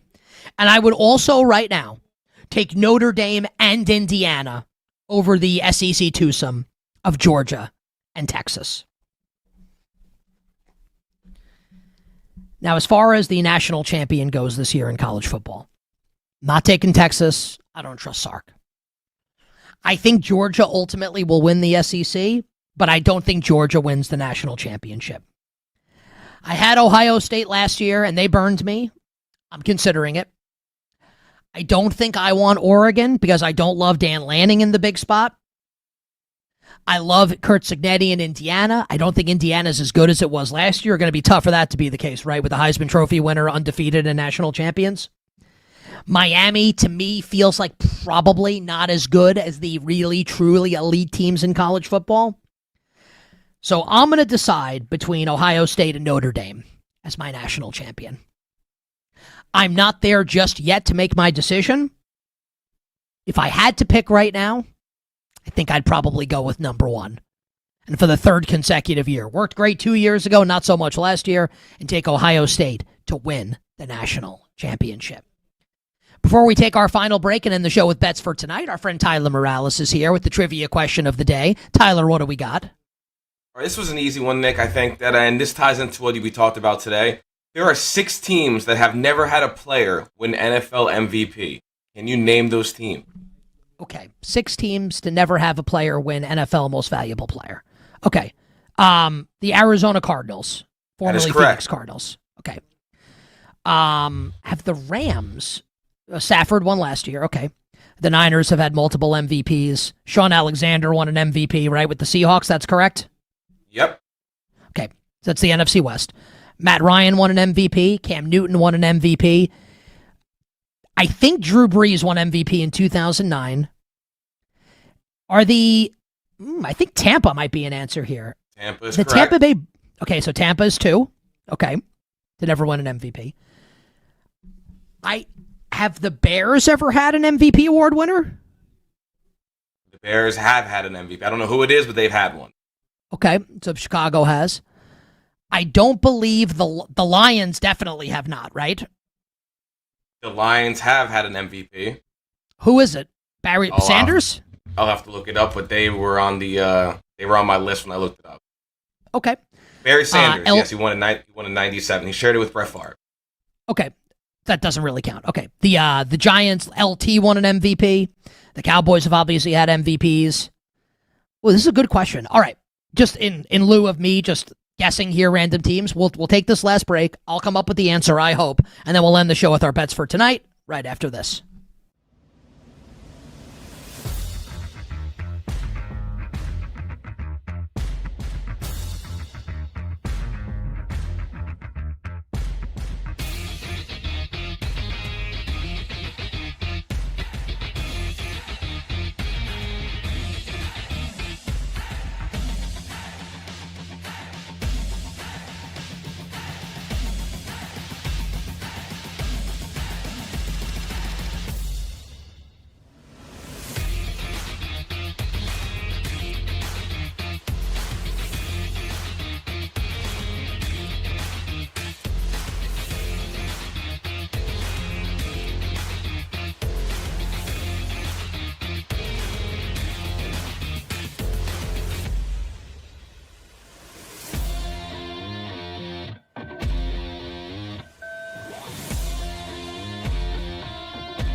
on Westwood One Sports. All right. We believe we have the answer to the trivia question that Tyler gave. 6 NFL teams to not have an MVP. We got the Cardinals and Bucks to end last segment, and during the break, the Texans and the Jaguars are two obvious ones, right? They don't have any. The New York Jets don't have an MVP. I'm certain about that. And then so we were talking about it during the break. Peyton Manning won MVP in 2009, which would have been the Drew Brees MVP year. The Saints beat the Colts in Super Bowl 44. But I think the Saints are the final answer to the question. So, Tyler, the 6 teams: Cardinals, Bucks, Saints, Jets, Texans, Jaguars. There you go. I knew you'd get it. Okay. Now, just to answer everyone's question, because people, what about the Bengals? Boomer Esiason won MVP in 1988 for Cincinnati. Jim Brown definitely won an MVP for the Browns at some point. Terry Bradshaw won MVP for the Steelers. So those were a couple teams that came to mind. It's funny, right, that Tampa, despite winning a couple Super Bowls, the Bucs don't have one. Sean Alexander won one for Seattle. LT won one for the Giants. The Cowboys obviously have a ton. Good trivia question from Tyler Morales today here on You Better You Bet. And thanks to Tyler, and thanks to our entire crew. Thanks to Roy filling in for Laura. Roy doing a nice job. Roy, I will ask you in a moment to drop the dope-ass beat. But thanks to our guests on today's show, Connor Allen from BetSperts and 4for4, and the great Drew Dinsick, the whale capper from NBC Sports and the Deep Dive podcast. All right, let's get to the bets for tonight. I got 4 bets coming your way in Major League Baseball. But first, we need our friend Roy to kindly drop Roy the dope-ass beat. All right. We want you, dear listener and dear viewer, to turn your baseball predictions into bigger potential payouts with today's MLB Parlay Boost token. Because whether you're backing multiple game winners, stacking player props, or building a same-game parlay, your MLB Parlay Boost token helps you get even more out of every winning ticket. Download the BetMGM app today, and as always, please gamble responsibly. I love today's show because I feel like I learned a lot about what I want to do with this year's NFL season. I think, and I don't want to do this, but I think I have to with the way the rest of the division's shaking out. I think I'm going to end up backing Tampa. I haven't done it yet, but I think I'm going to end up backing Tampa to win the NFC South. And man, like this, I'm staring right now at Bears -2.5 at the Panthers in Week 1. How is Chicago not scoring a truckload of points in that game on Carolina? So a couple NFL betting opinions working their way through the show as well. But for right now, Major League Baseball. So Carlos Rodon returns to the Yankees tonight to pitch on the road at the Baltimore Orioles. And Rodon will be on a pitch count in his first start off the injured list. I think he's the worst. I think he stinks. I don't trust him. And with Max Fried now maybe out for the season, I don't think the Yankees can get to the World Series. And Baltimore is playing excellent baseball. They took 3 of 4 from the Rays. We had Tampa yesterday. That was less of an anti-Baltimore bet and more. I don't think Tampa's losing a 4-game series to anybody. So had Tampa yesterday. But I think Baltimore's playing well. Right in the mix for that final wildcard spot in the American League. Give me the Orioles -102 at home against my Yankees. Elsewhere, I feel less good about this one. This is more of a hunch. I really like Baltimore against the Yankees.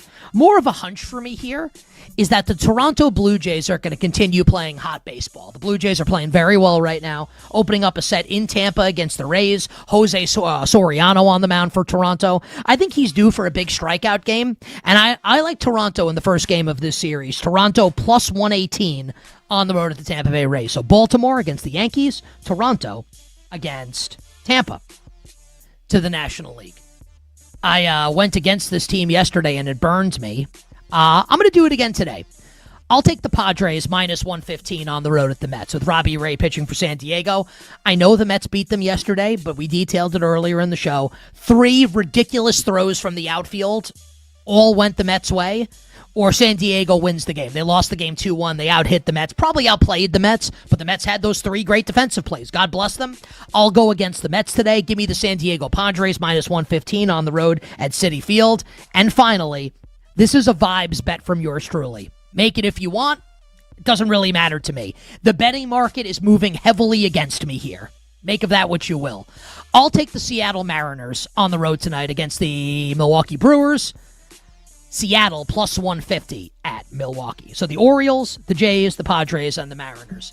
And that does it for the terrific Sports Tuesday edition of You Better You Bet. I will talk to all of you tomorrow on a wonderful Sports Wednesday. Until then, I'm Nick Kostos wishing you minimal sweats, winning bets, and the absolute very best of luck. Black and Abdallah coming up next. This is Westwood.